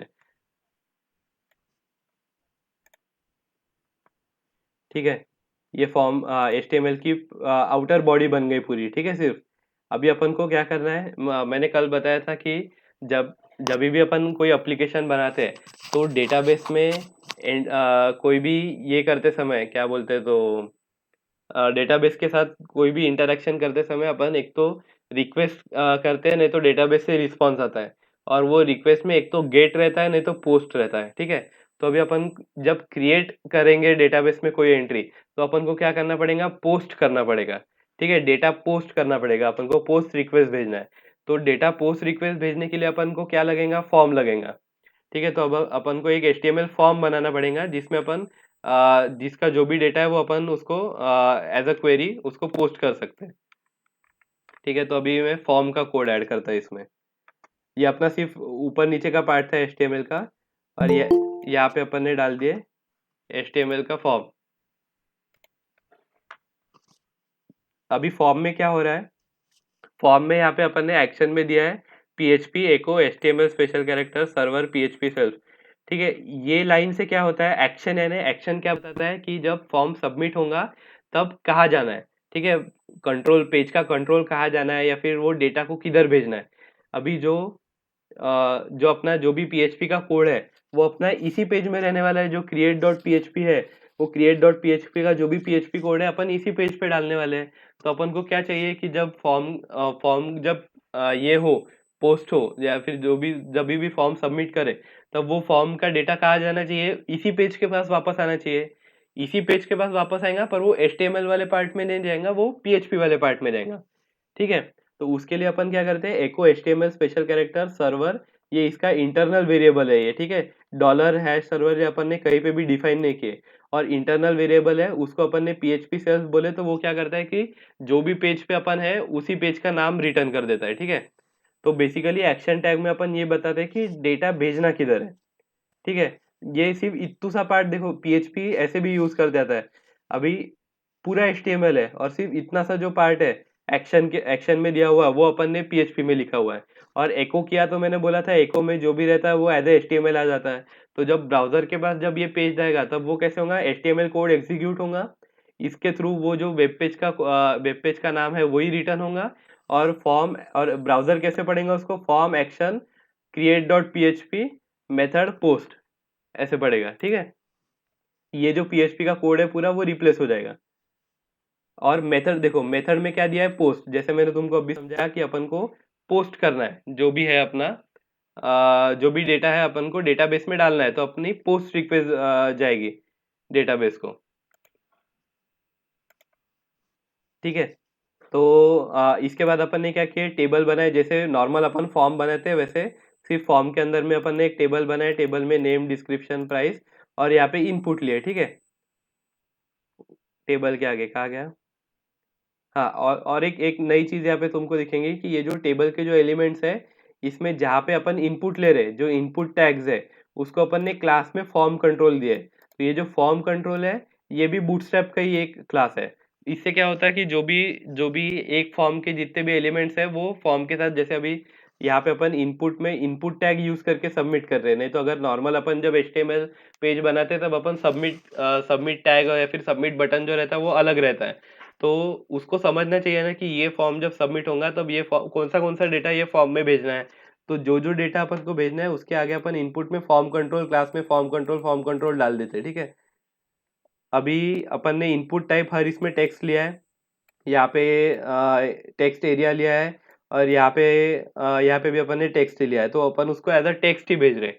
जो जब वो डेटाबेस में जब वो क्वेरी ये होगी, फायर होगी, तब अपन उसको बराबर नंबर में करके कर लेंगे। फिलहाल के लिए सिर्फ एज अ टेक्स्ट वो डेटा ट्रांसफर हो रहा है। यहाँ पे इनपुट टाइप सबमिट दे दिया, वैल्यू सेव, और क्लास बटन प्राइमरी, तो ये वापस से बूटस्ट्रैप का है। तो प्राइमरी यानी ब्लू कलर का आता है, तो वो जो है वो सेव का बटन जो ब्लू कलर में दिखा था वो। और बटन डेंजर यानी ये डेंजर नाम का डेंजर क्या, तो वो रेड कलर का आता है। तो अपना बैक टू रीड प्रोडक्ट्स वाला जो बटन था वो रेड कलर का था, याद होगा तो ये ऐसा अपना फॉर्म बन गया। तो बेसिकली कुछ नहीं है, HTML का ही फॉर्म है। उसमें नेम, डिस्क्रिप्शन, प्राइस है। उसके जितना भी डेटा है वो उसके लिए अपन ने एक सबमिट बटन दे दिया है। और सिर्फ उसको बता रहे हैं कि जब ये सबमिट होगा फॉर्म, तब ये वाले PHP पेज को ही डेटा लौटाना, यानी इसी पेज में। और post as a post request data भेजना।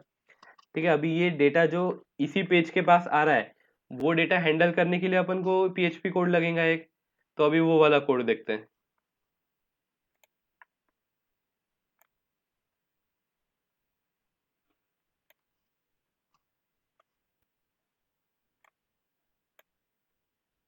ठीक है, तो ये जो है, ये इतना कोड मैंने अभी ऐड किया। ठीक है, इतना कोड लगेगा अपन को ये डेटाबेस में, ये जो भी अपन ने डेटा क्रिएट किए वो डालने के लिए। अभी सबसे पहले अपन क्या चेक कर रहे हैं, if dollar underscore post underscore post वापस से जैसा ये था अपना अंडरस्कोर सर्वर, वैसे टाइप का ये भी इंटरनल वेरिएबल है। ये क्या चेक करता है कि पोस्ट रिक्वेस्ट आई है क्या। मैंने तुमको बताया था कि PHP का पेज जब भी लोड होता है, तब PHP का कोड पहले ही एग्जीक्यूट हो जाता है। अभी अगर अपन ने ये कंडीशन नहीं लिखे रहते, इफ डॉलर पोस्ट नहीं दिए रहते, तो क्या होता है, जैसे ही अपना ये वेब पेज लोड होता, जैसे ही अपन create डॉट php ये वेब पेज पे आते, वैसे ही ये पूरा कोड एग्जीक्यूट हो जाता। पर ये पूरा कोड अगर एग्जीक्यूट हो गया, तो अपने पास डेटा है क्या। ये जो क्वेरी में जो इंसर्ट हो रहा, नेम, डिस्क्रिप्शन, प्राइस, ये सब अपने पास है ही नहीं। तो वो एग्जीक्यूट होंगी क्वेरी तो एरर मारेगा। तो इसलिए वो अपने आप एग्जीक्यूट नहीं होना चाहिए, इसलिए अपन उसको इफ कंडीशन में डाल देते हैं कि अगर अंडरस्कोर पोस्ट सेट होगा, यानी अगर पोस्ट रिक्वेस्ट आई होंगी, तभी ये जो डेटा है वो ये करना है, एग्जीक्यूट करना है, ये जो कोड है वो एग्जीक्यूट करना है। इसके अंदर अपन ने क्या डाला है, वापस से include dot database dot P क्योंकि अपन को डेटाबेस के साथ इंटरेक्ट करना है, तो उसके लिए अपन को डॉट पी चाहिए।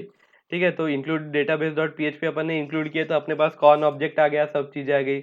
जैसा अपन ने रिकॉर्ड लाने के लिए क्वेरी प्रिपेयर किए थे, वैसे ही अभी रिकॉर्ड डालने के लिए भी क्वेरी डालेंगे। ठीक है, क्वेरी नाम का वेरिएबल लिया, उसमें अपनी क्वेरी लिख दी। अपना जो इंसर्ट करने की क्वेरी क्या थी, जो एसक्यूएल में अपन ने देखी थी, इंसर्ट इनटू टेबल का नाम, और set name is equals to name, description description, price price. ठीक है, यहाँ पे ये स्टेटमेंट नाम का वेरिएबल है, वापस से जैसे उधर बनाया था वैसे ही। और cone dot prepare query prepare किए।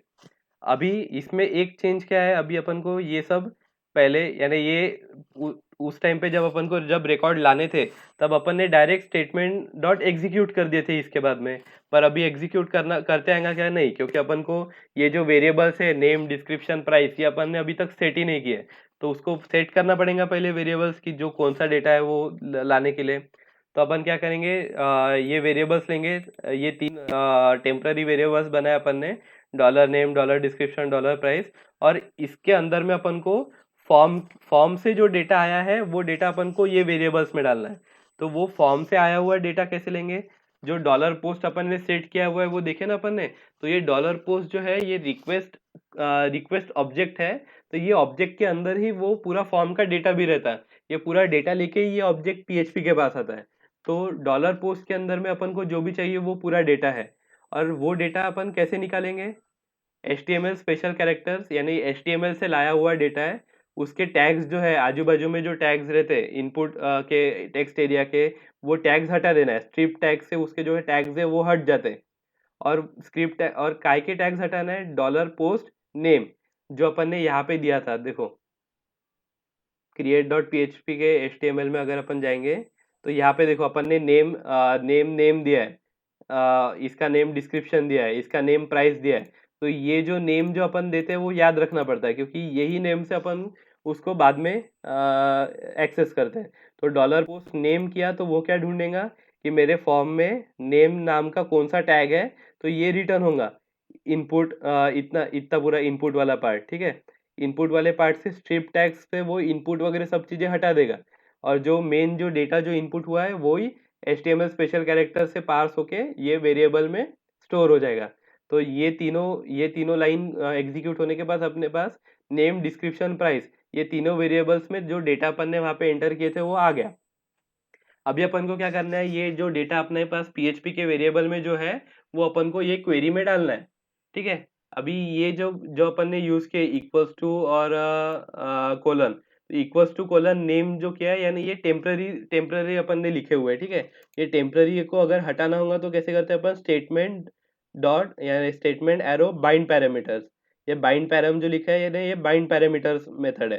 तो बाइंड पैरामीटर से क्या होता है, जो कोलन नेम है उसको वो हटा के उसके जगह पे जो भी अपना वेरिएबल है वो लगा देता है। ठीक है। तो अपने पास तीन तीन है अपने, नेम, डिस्क्रिप्शन, प्राइस। तो अपन ने तीनों के लिए एक एक लिख दिया, स्टेटमेंट एरो बाइंड पैरामीटर, और नेम को रिप्लेस कर दिया डॉलर नेम से, डिस्क्रिप्शन को रिप्लेस कर दिया डॉलर डिस्क्रिप्शन, और प्राइस को डॉलर प्राइस। और ये तीनों में वैल्यू कौन सी है अपनी, जो फॉर्म से आई हुई वैल्यू है वो। अभी ये तीनों स्टेटमेंट एग्जीक्यूट होने के बाद अपनी फाइनली पूरी क्वेरी रेडी है। तो अभी अपन को क्या क्या क्या करना है, if statement statement dot execute. अभी स्टेटमेंट एरो एग्जीक्यूट से क्या होता है, अगर वो सक्सेसफुली एग्जीक्यूट हुआ तो कुछ तो भी वैल्यू वापस आती है। तो अगर वो वैल्यू वापस आई तो इफ स्टेटमेंट डॉट एग्जीक्यूट यानी सक्सेसफुली एग्जीक्यूट हो गया, तो एको, अपन ने यहाँ पे एको कर दिया एक डिवीजन कि रिकॉर्ड वॉज सक्सेसफुली सेव्ड। ठीक है, रिकॉर्ड वॉज सेव्ड। और उसको क्लास दिया है अलर्ट अलर्ट सक्सेस, यानी ये वापस से बूटस्ट्रैप का क्लास है। ठीक है। और अगर एल्स एल्स यानी स्टेटमेंट डॉट एग्जीक्यूट करके कुछ भी रिटर्न नहीं हुआ, यानी अपनी क्वेरी बराबर से ये नहीं हुई, एग्जीक्यूट नहीं हुई, तो फिर अलर्ट अलर्ट डेंजर डेंजर यानी कुछ तो भी रेड कलर का आएगा, अनेबल टू सेव रिकॉर्ड। ठीक है। अभी ये अपन सेव कर देते हैं और फिर देखते हैं कि ये अपने इसमें कैसे दिख रहा है एप्लीकेशन में। ठीक है, ये अपनी वाली एप्लीकेशन है, इसको एक बार रिफ्रेश कर देंगे और क्रिएट न्यू प्रोडक्ट्स में जाते हैं। तो देखो ये अपन ने जो अभी पेज बनाया था वो आ गया। अभी यहाँ पे नेम में मैं डालूंगा जो अपन ने वहाँ पे जैसे नेम डालते थे अपन, वही नेम अभी इधर में डालता था। जैसे अभी बॉक्स, डिस्क्रिप्शन में स्टोर थिंग्स, और प्राइस डाल दूंगा 10 रुपीज़, और सेव करूंगा। तो क्या होगा, जैसे ही मैं सेव करूंगा तो ये पूरा फॉर्म जो है वो सबमिट होगा। ये पूरा फॉर्म सबमिट होगा, पीएचपी कोड के पास जाएगा ये डेटा। ये तीनों डेटा से वो सब इनपुट टैग्स वगैरह हटा के उसको क्वेरी में डालेगा। वो क्वेरी एग्जीक्यूट होगी और अपने डेटाबेस में एंट्री आ जाएंगे।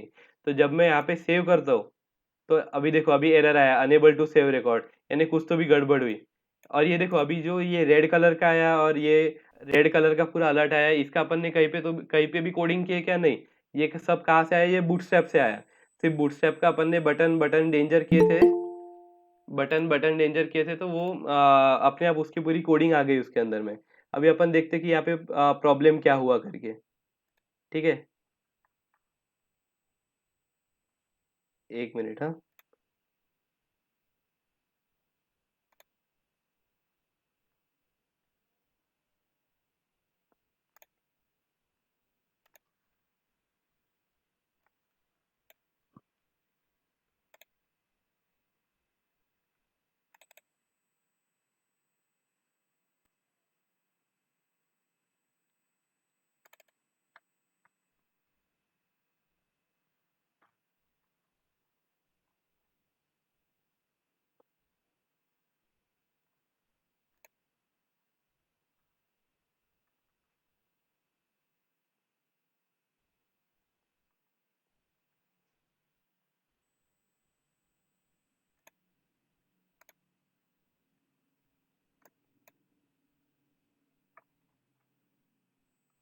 अच्छा, अपन ने यहाँ पे जो फाइल इंक्लूड किया उसका नाम बराबर से नहीं दिया।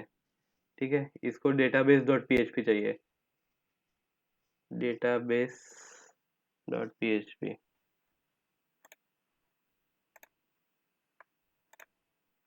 अभी वापस से डाल के देखते हैं।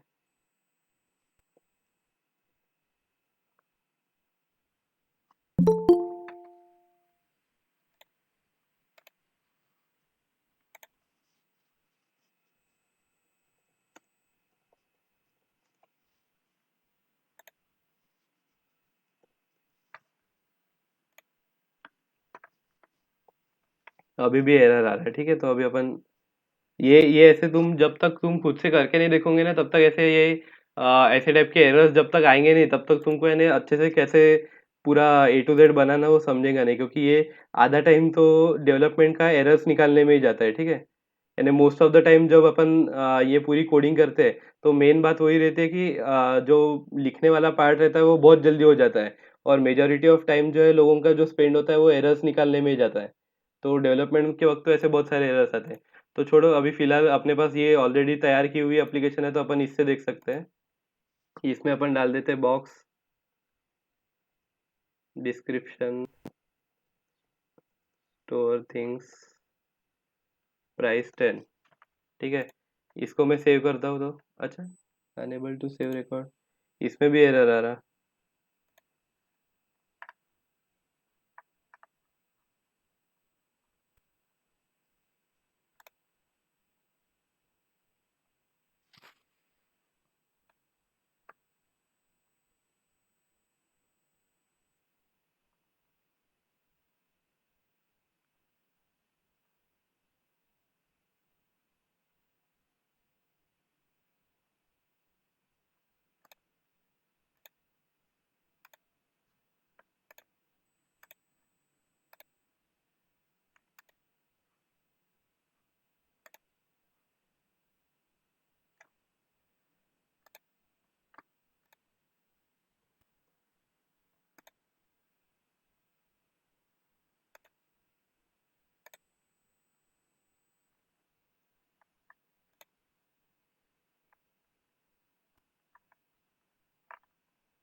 अच्छा ठीक है, जैसे अनेबल टू सेव रिकॉर्ड अगर आ रहा है तो उसका मीनिंग है इसके क्वेरी में कहीं पे तो भी प्रॉब्लम है, ठीक है। डेटाबेस में रिकॉर्ड नहीं जा रहा है, तो अपन इसकी क्वेरी चेक करते हैं, एक बार सब क्रॉस चेक करते हैं।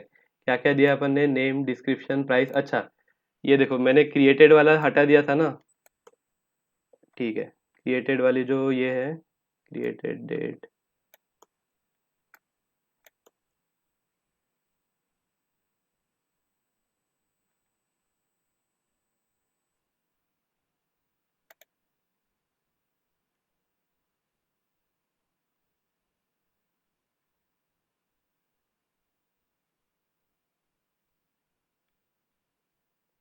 'डिवीजन क्लास अलर्ट सक्सेस', तो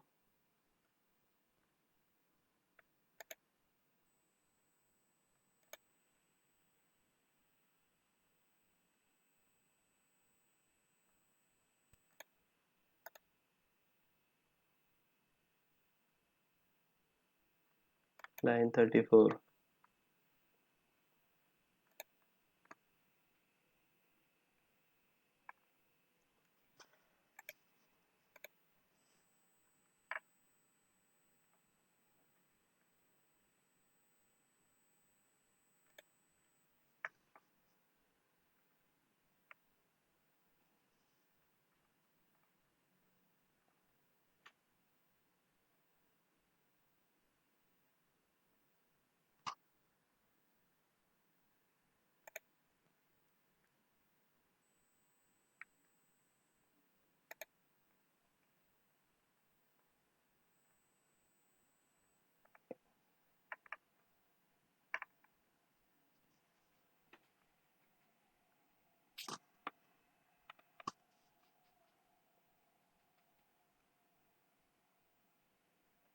एक एक कहीं पे भी कहीं तो भी डैश या फिर कोटेशन का एरर हो गया तो उसके वजह से फिर पूरा कोड रन नहीं होता।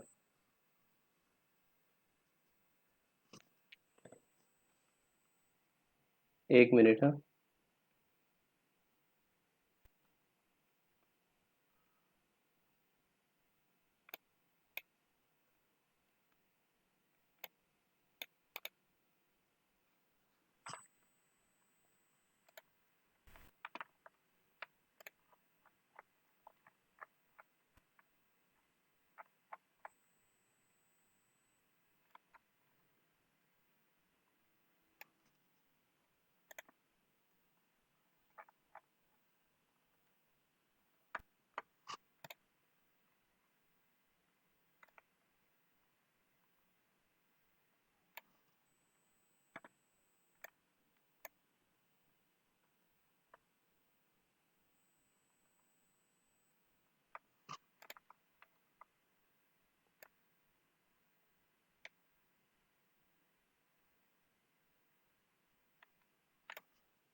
अच्छा, अपना सर्वर तो बंद नहीं हुआ। नहीं, सर्वर तो शुरू है। अच्छा ठीक है। तुमको अगर मैंने कल दिखाया हुआ अगर याद होगा तो वो उसे ये कर दो। जैसे अभी यहाँ से जब अपन अपडेट करेंगे क्वेरी,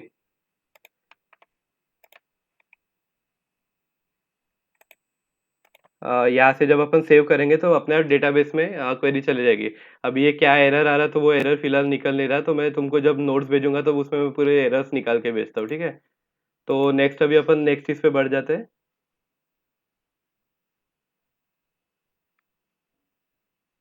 अपन ने क्रिएट कर दिए, इंडेक्स हो गया अपना। तो अभी अपन नेक्स्ट जाते हैं अपडेट डॉट पीएचपी पे। ठीक है। तो जैसे अपन क्रिएट के लिए अपन ने जैसे क्वेरी वगैरह पूरा लिख के फायर किए, वैसे अपन को अपडेट का पूरा करना है, ठीक है। तो सेम उसी टाइप से अपन पहले एचटीएमएल पेज बना लेंगे उसका। ये एचटीएमएल पेज बन गया। अब पहले ये देख लेते हैं एचटीएमएल कैसे दिखने वाला है अपना। जब अपन एडिट में जाते हैं तब ये पहले से बना हुआ जो है वो एडिट में अपन गए, अपडेट प्रोडक्ट, और यहाँ पे देखो अगर तुमने नोटिस किया तो जैसे मैंने पिलो पे मैंने एडिट किया, तो पिलो पे एडिट करने के बाद उसका नेम, डिस्क्रिप्शन और प्राइस अपने आप आ रहा है, ठीक है। तो ये ऑलरेडी एंटर किया हुआ आ रहा है ये इसमें, इसके फील्ड्स में। तो ये अपन को ऐसी क्वेरी लिखनी पड़ेगी कि जो भी अपन रिकॉर्ड सिलेक्ट कर रहे हैं वो रिकॉर्ड भी सिलेक्ट होके आ रहा है और वो यहाँ पे दिख रहा है, ठीक है। और वो दिखने के बाद अपन जब भी यहाँ पे कोई भी चेंजेस करेंगे, जैसे 8 के जगह मैं बोल रहा हूँ 9 होना चाहिए, तो वो रिकॉर्ड अपडेट होना चाहिए। जैसे यहाँ पे ये रिकॉर्ड वाज अपडेटेड आया, ठीक है। तो अभी अपन जब बैक टू रीड प्रोडक्ट्स में जाएंगे तो 8 की जगह देखो ये 9 हो गई। स्लीपिंग वेल इज इम्पोर्टेंट और डिस्क्रिप्शन, और ये प्राइस 9 हो गई, ठीक है। तो अभी अपन देखते हैं कि अपडेट का कैसे लिखना है, ठीक है। जैसे अब जो बेसिक अपना एच पार्ट था वो अपन ने एच पार्ट पूरा लिख दे। अभी नेक्स्ट अपन को इसमें क्या करना है, जैसे उसमें लिखे थे वैसे ही इसमें भी अपन को पहले पहले क्या करना पड़ेगा, अपन को आईडी लानी पड़ेगी। आईडी क्यों लानी पड़ेगी, क्योंकि अपन जब कोई रिकॉर्ड अपडेट कर रहे हैं तो इसके पहले अपन ने कैसे बल्क में काम किया कि क्रिएट जब कर रहे तब एक एक कोई तो भी रिकॉर्ड क्रिएट किया अपन ने, ठीक है। उसकी आईडी भी अपन ने एंटर किए। जब अपन ने इंडेक्स में जब पूरी आईडीज जब लाके देखे, तब सीधे सीधे अपन ने एग्जीक्यूट किया क्वेरी, तब पूरी की पूरी पूरे के पूरे रिकॉर्ड्स लाके वो डिस्प्ले हो गए। अभी अपन को एक स्पेसिफिक रिकॉर्ड को अपन को अपडेट करना है, तो उसके लिए अपन को वो रिकॉर्ड की जो आईडी है वो पहले लानी पड़ेगी, ठीक है। तो उसके लिए अपन ये पहले पीएचपी कोड लिखेंगे, ठीक है। अभी ये पीएचपी कोड में क्या हो रहा, सबसे पहले अपन चेक कर रहे कि इस सेट ये अपना पीएचपी का फंक्शन है, उससे अपन चेक कर रहे कि आईडी सेट है क्या।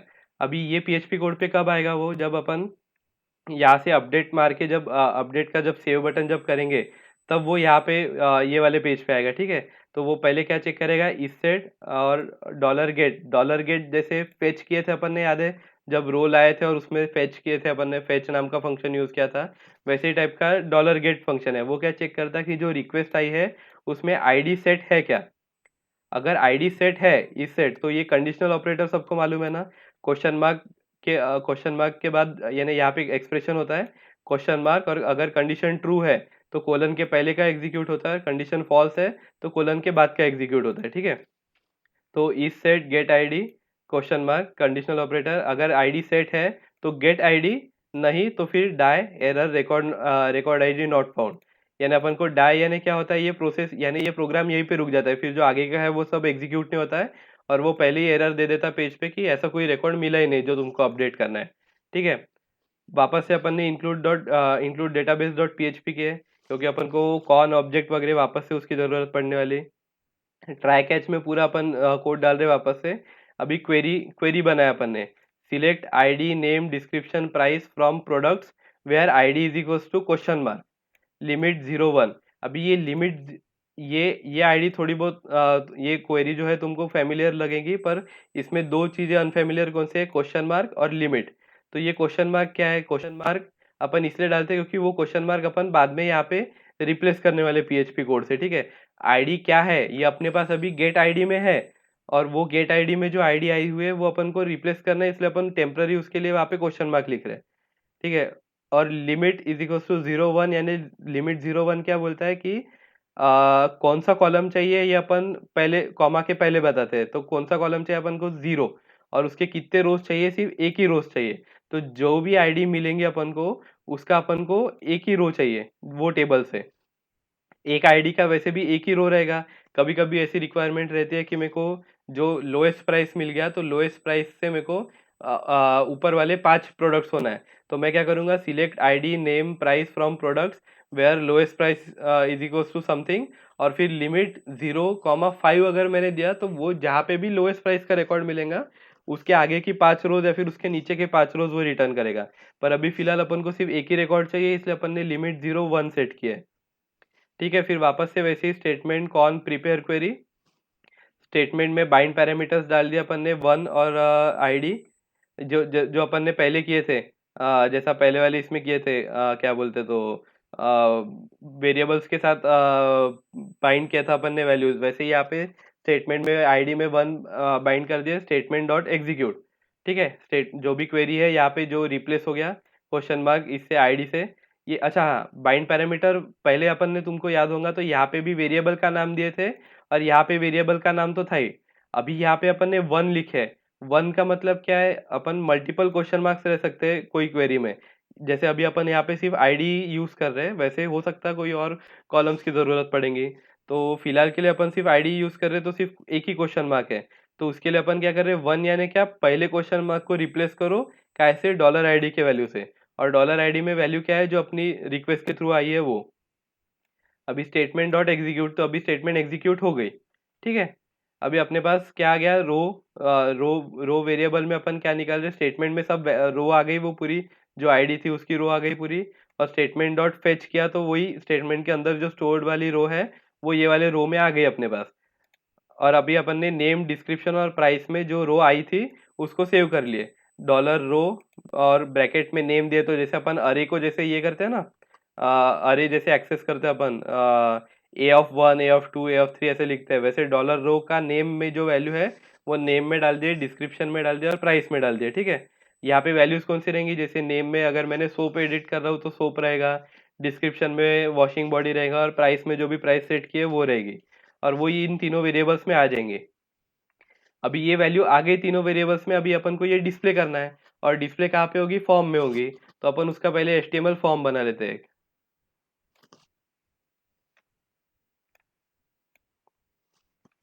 ठीक है, ये HTML फॉर्म अपन ने एंटर कर दिया है। यहाँ पे सेम चीज है, action PHP self ID method post. ठीक है, यहाँ पे वही उसका नाम ये होगा, और यहाँ पे सिर्फ एक एक चेंज है। यहाँ पे question mark ID is equals to value at ID दिया हुआ है। इसका मतलब क्या है, जब अपन फॉर्म के एक्शन में जब ये लिखते हैं question mark ID dollar ID, तो इसका मतलब ये होता है कि जब ये फॉर्म जब सबमिट होगा, और इसका जब पूरा जब डेटा जब सबमिट होगा, तब इस सब डेटा के साथ ये एक एडिशनल डेटा वो सेंड करता है। ये एडिशनल डेटा, ये डॉलर आईडी अपने पास ऑलरेडी ये वाला PHP कोड एग्जीक्यूट करके आ चुका है। तो इस सब डेटा के साथ वो आईडी भी भेज देता है। ठीक है, तो इसका वही मतलब रहता है। फिर इसमें और अलग क्या किया अपन ने, फिर जो जो जो अपन ने वेरिएबल्स यहाँ पे लाके स्टोर किए थे नेम डिस्क्रिप्शन प्राइस में, वो भी अपन को फॉर्म में दिखाना है। अपन ने देखे जब अपडेट अपन जब खोलते हैं, तब उसमें ऑलरेडी एंटर किया हुआ रहता है, जो ऑलरेडी अपन ने डाले हुए नेम आईडी सब चीज़ें रहती है। तो यहाँ पे इनपुट में अपन ने क्या किए, PHP में देखो ऐसा छोटा छोटा PHP का कोड लिखा है सिर्फ यहाँ पे, क्या कि एको HTML स्पेशल कैरेक्टर्स नेम। और ये नेम कहाँ से आएगा, जो यहाँ पे जो अपन ने स्टोर किया यहाँ से।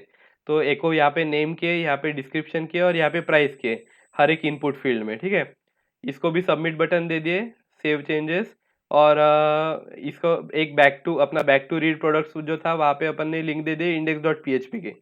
ठीक है, अभी ये जब सेव चेंजेस करेंगे, तब कहाँ पे जाएगा, वो क्या कहाँ जाना है देखेगा, वो फॉर्म एक्शन में जाना है। एक्शन में देखेगा कि किधर जाना है, अच्छा इसी पेज पे वापस आना है। इसी पेज पे वापस आने के बाद वो PHP कोड, अभी जो डेटा आया है, अपडेट किया हुआ डेटा आया है, वो डेटा को डेटाबेस में डालने के लिए अपन को और एक कोड लगेगा। तो उसके लिए अपन लिखते हैं अपडेट, अपडेट का एक अपन को PHP कोड लिखना पड़ेगा। ठीक है,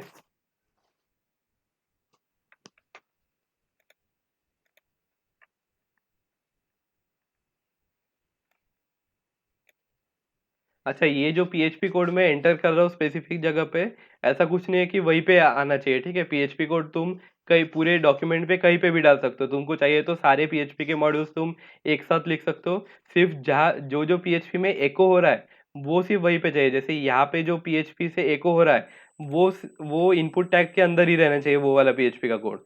क्योंकि नहीं तो फिर वो एको कहीं पे भी करेंगे ना बॉडी में। वो अगर टैग के अंदर में एको किया तो फिर वो बराबर उसी टैग में लिख के आएगा। अभी ये वाला पीएचपी का कोड देखते हैं अपन। इसमें क्या हो रहा है, पहले चेक कर रहा है जैसे वो वाले इसमें अपन ने चेक किए थे वैसे ही पहले चेक कर रहा है कि पोस्ट होके आया है क्या। नहीं तो ये कोड एग्जीक्यूट नहीं होना चाहिए। अगर पोस्ट रिक्वेस्ट होके अगर ये कोड आया है तो फिर ट्राई में अभी क्वेरी लिखेंगे जैसे अपन ने कल अपडेट की क्वेरी लिखी थी। वैसे ही update products set name is equals to new name description description price price where ID is equals to ID. तो देखो जो अपन ने यहाँ से जो आईडी पास किए थे उसका ये यूज है यहाँ पे। क्योंकि वो अपडेट तो कर रहा है पर कौन से कॉलम में अपडेट होना चाहिए कहाँ पे अपडेट होना चाहिए वो भी तो मालूम होना चाहिए ना। तो वो अपन उसको क्वेरी में यहाँ पे बताते हैं कि where ID is equals to hash ये कोलन आईडी। और ये आईडी की वैल्यू अपने पास ऑलरेडी पहले वाला पीएचपी कोड रन करके आ चुकी है। फिर वापस से वही process repeat statement is equals to con prepare query. और फिर नेम डिस्क्रिप्शन प्राइस को बाइंड कर दे जो जो जो रिस्पेक्टिव वेरिएबल्स थे उससे। फिर बाइंड ये क्या बोलते हैं तो स्टेटमेंट के साथ क्वेरी में बाइंड पैरामीटर्स यूज करके सब अपन ने बाइंड कर दे। और फिर वापस से statement dot execute if statement execute is successful then green वाला ये दिखेगा रिकॉर्ड वाज अपडेटेड। और अगर यहाँ से कुछ रिटर्न नहीं हुआ यानी क्वेरी फेल हो गई तो फिर रेड वाला ये होगा। तो इसको अपन सेव करते हैं। तो ये यहाँ पे जैसे अपन ने देखे कि जो भी इस पे जा रहे हैं जैसे अभी माउस का मेरे को प्राइस 15 करना है तो मैं यहाँ पे एडिट पे गया। यहाँ पे देखो जो अपन ने पहला वाला जो पीएचपी का कोड लिखा था उससे क्या हुआ था जैसे पहला वाला जैसे ही अपन एडिट पे जा रहे हैं तो ठीक है। एडिट पे कौन से आईडी के एडिट पे जा रहे हैं 6 पे जा रहे हैं। तो जो पीएचपी कोड अपन ने लिखे थे उसमें वो 6 जो है वो पास हो रहा पहले वाले पीएचपी कोड को। वो क्या कर रहा है डेटाबेस में ढूंढ रहा कि 6 आईडी वाले पे कौन सा डेटा है। वो डेटा उसने लाया और ये यहाँ पे इनपुट बॉक्सेस में वो पूरा डेटा भर के दिखा दिया। अभी वो डेटा का रोल यहीं पे खत्म हो गया। अभी मैं यहाँ पे अपडेट कर दूंगा 15 और सेव चेंजेस करूंगा तो ये पूरा जो डेटा है वो वो वापस से दूसरे वाले पीएचपी के पास जाएगा जहाँ पे अपन ने इफ वाली कंडीशन लगाया है इफ पोस्ट वाला ही। तो वो वाले इसके पास जाएगा और वो क्वेरी बनेगी जो अपन ने पूरी लिखी थी। उसमें 15 सेट होगा अपडेटेड वैल्यू और वो क्वेरी फायर होगी डेटाबेस में और अपनी वैल्यू चेंज होंगी। अभी देखो यहाँ पे सेव चेंजेस किया तो रिकॉर्ड वाज अपडेटेड। और बैक टू रीड प्रोडक्ट्स में जाएंगे तो यहाँ पे माउस की वैल्यू अपडेट हो गई 15 को। ठीक है। तो अभी अपना क्या क्या हो गया क्रिएट हो गया रिपोर्ट हो गया अपडेट हो गया। ठीक है। अब यहाँ तक किसी को कोई डाउट है। कोड एकदम से समझेगा ही नहीं तुमको। ठीक है। कोड बहुत बड़ा कोड है तुमने कभी ऐसे टाइप के यूज़ नहीं किए हैं। बहुत सारी चीज़ें उसमें बारीक बारीक हर एक चीज़ छोटी छोटी चीज़ गलत होने से बहुत सारी गलतियाँ होती है। ठीक है। जैसे अभी तुमने देखे मेरा अपडेट का कुछ कॉपी पेस्ट इधर से उधर करने में एक कोई तो भी ब्रैकेट रह गई होगी या फिर एक कोई तो भी हाइफन रह गया होगा तो उसमें वो पूरा कोड एग्जीक्यूट नहीं होता फिर। तो वो ढूंढने में बहुत टाइम लग जाता फिर। ठीक है। तो मैं तुमको इसलिए मैं बोला कि आज के सेशन के बाद मैं तुमको चारों फाइल्स पूरे जो अच्छे से रन हो रहे हैं वो पूरे कोड भेजूंगा। वो कोड तुम अच्छे से स्टडी करना और फिर कल के सेशन में कुछ उसमें डाउट रहा कि यहाँ पे एग्जैक्टली क्या हो रहा है या फिर ये क्यों किए तो वो पूछ सकते तुम। तो अभी यहाँ तक के कुछ प्रॉब्लम है तुमको मोटा मोटा यानी जो बिग पिक्चर में जो कोई कुछ प्रॉब्लम है क्या छोटे छोटे इसमें तो प्रॉब्लम रहेगी कि ये लाइन नहीं समझ रही ये लाइन नहीं समझ रही वो अपन कल देखेंगे। अभी एज अ होल इस पूरे प्रोसेस में कोई डाउट आ रहा है क्या तुमको चैट बॉक्स में डाल दो।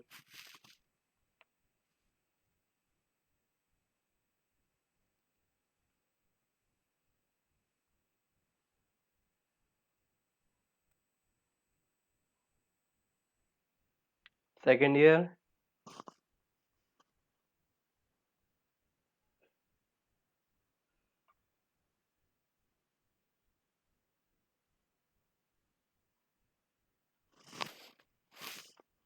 ओके ठीक है। तो अपन फिर आगे का कोड देखते फिर।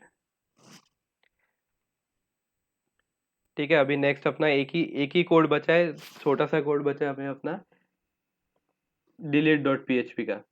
अभी जो रिकॉर्ड डाले हुए हैं वो अपन को डिलीट भी करते आना चाहिए। ठीक है। तो वापस से वही जो पहले इसकी प्रोसेस हुई वही अपन रिपीट करेंगे, सिर्फ इसमें थोड़ा सा चेंज करेंगे, क्योंकि डिलीट अगर गलती से हो गया तो अभी अपन ने कुछ सिक्योरिटी मेजर्स नहीं रखे, अपना कोई डेटा बैकअप नहीं हो रहा, कुछ नहीं हो रहा, तो गलती से भी डिलीट हो गया अगर डेटा, तो यानी उसको एक बार कंफर्म करना ज़रूरी है ना कि जो डेटा तुम डिलीट पे बटन दबाए तो इसको डिलीट करना ही है क्या तुमको। तो उसके लिए अपन क्या करेंगे, अपन एक बार उसको प्रॉम्प्ट दे देंगे कि ये तुमको पक्के से ये तुमको डिलीट करना ही है क्या करके, ठीक है। और वो प्रॉम्प्ट अपन इंडेक्स पेज पे डालना पड़ेगा, क्योंकि इंडेक्स पेज पे वो डिलीट का बटन है, ठीक है। यहाँ पे अपन ने पीएचपी के कोड में ही एक प्रॉम्प्ट डाल दिए कि इस सेट गेट एक्शन, अगर एक्शन फॉर्म सबमिट हुआ है डिलीट वाला, तो if action is equals to deleted, यानी डिलीटेड वाला अगर फॉर्म सबमिट यानी बटन क्लिक हुआ है तो एक बार एको करके पूछ लेना कि कि यही वाला डिलीट करना है क्या। तो अभी ये एको करके पूछने के लिए अपन को क्या लगेगा, जावास्क्रिप्ट लगेगी। तो जावास्क्रिप्ट तुम लोगों ने यूज़ किए भी होंगे, नहीं भी किए होंगे। जावास्क्रिप्ट जो है ये अपनी क्लाइंट साइड लैंग्वेज है, ठीक है। तो ये क्लाइंट के साइड में एग्जीक्यूट होती है, क्लाइंट के साइड पे है ना, कहाँ पे, ब्राउज़र में, ठीक है। तो अपन यहाँ पे, एक मिनट, हाँ।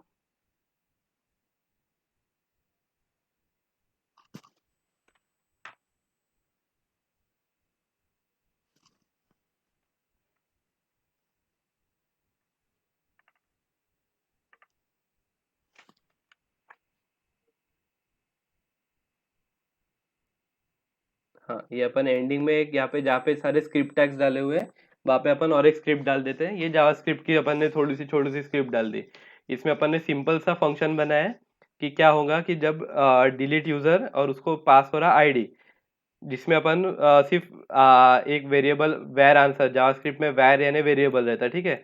वेरिएबल डिफाइन किया अपन ने आंसर टाइप का, और उसमें क्या कर रहे हैं अपन, confirm are you sure, confirm नाम की मेथड है जिससे अपन को कन्फर्म का एक पॉपअप आता ब्राउजर में, ठीक है। आर यू श्योर, ये दो दो कॉलम्स के अंदर में अपन जो भी टेक्स्ट डालेंगे वो प्रॉम्प्ट में लिख के आता है कि तुमको आर यू श्योर कि तुमको ये डिलीट करना है।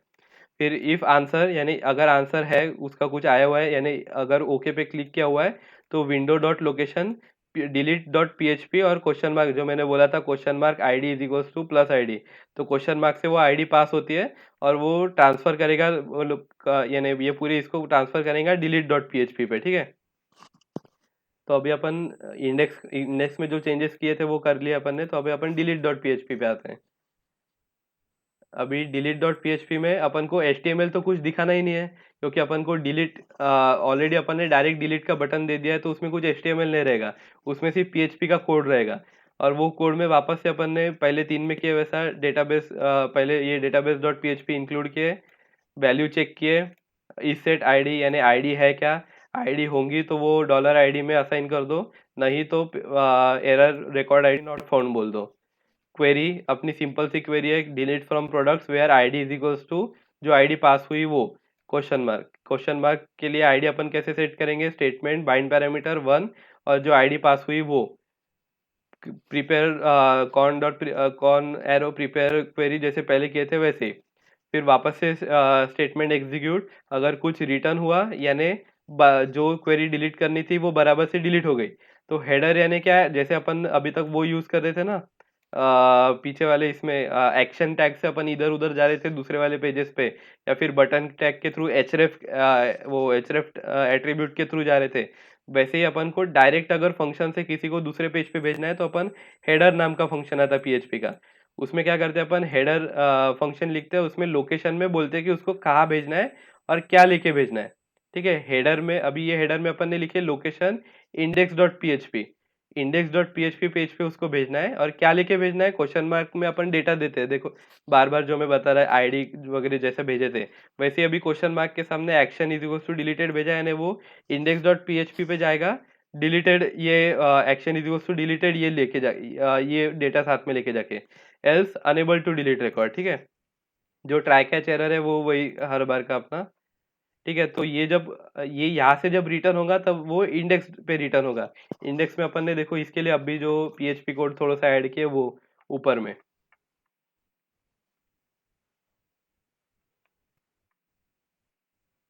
हाँ, यहाँ पे कि if action is equal to deleted, अगर वहां से एक्शन डिलीटेड अगर रिटर्न हुआ तो फिर एको कि the record was successfully deleted.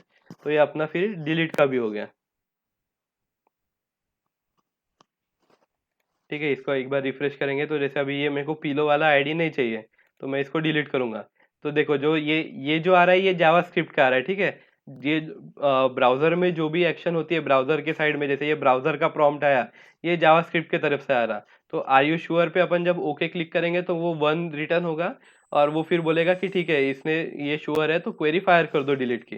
तो यहाँ पे मैं ओके करूंगा तो क्वेरी मेरी फायर हो गई। क्वेरी फायर हुई, रिकॉर्ड डिलीट हुआ, और वहां से एक्शन डिलीटेड रिटर्न हुआ। उसने अपन को ये पेज पे लाया वापस से। ये पेज पे एक्शन डिलीटेड ये डेटा लेके आया वो, और फिर ये पेज जैसे ही वापस रीलोड हुआ, ये पेज का जितना भी पीएचपी कोड था वो वापस से रन हुआ होगा।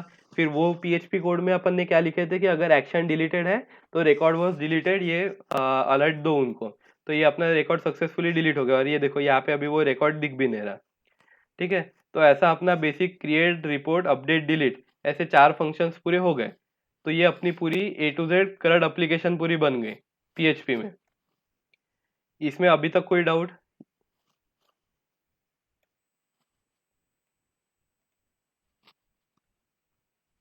चैट में डालो।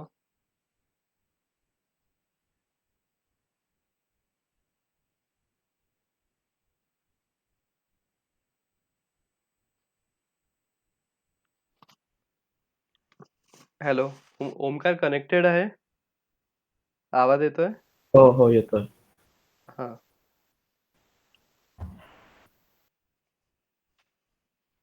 चैट में डालो सब लोग, अगर कोई होगा प्रेजेंट, कोई देख रहा होगा तो। क्रिएटेड ॲप्लिकेशन शेअर करणारस ना तू? हाँ हाँ। ठीक आहे. त्यानंतरच डाउट्स येतील आय गेस.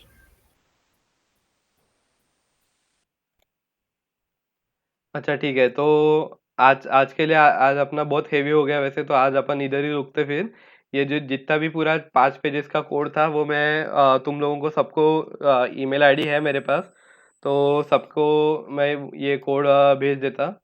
और फिर ये कोड अच्छे से पढ़ना सब लोग, क्या उसमें क्या लगता है क्या नहीं वो देखना।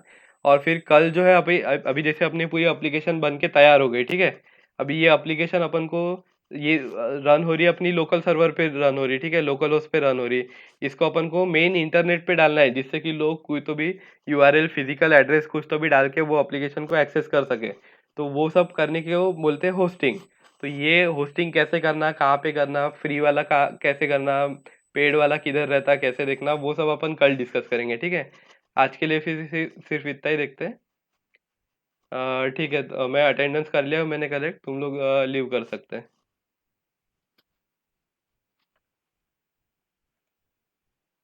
मैंने फर्स्ट लेक्चर की रिकॉर्डिंग भी ऊपर में डाल दिया हूँ, लिंक डाल दिया हूँ। ये भी मैं तुमको मेल में भेज दूंगा वैसे साथ में।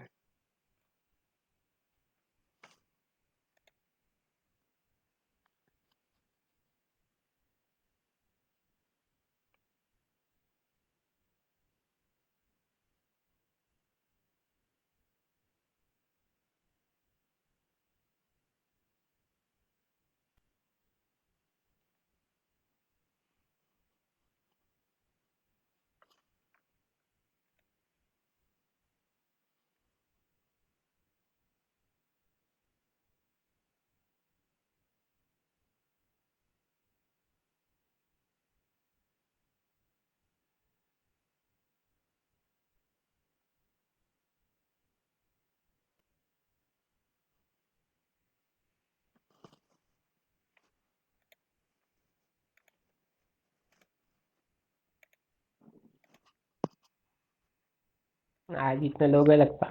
हम्म। हाँ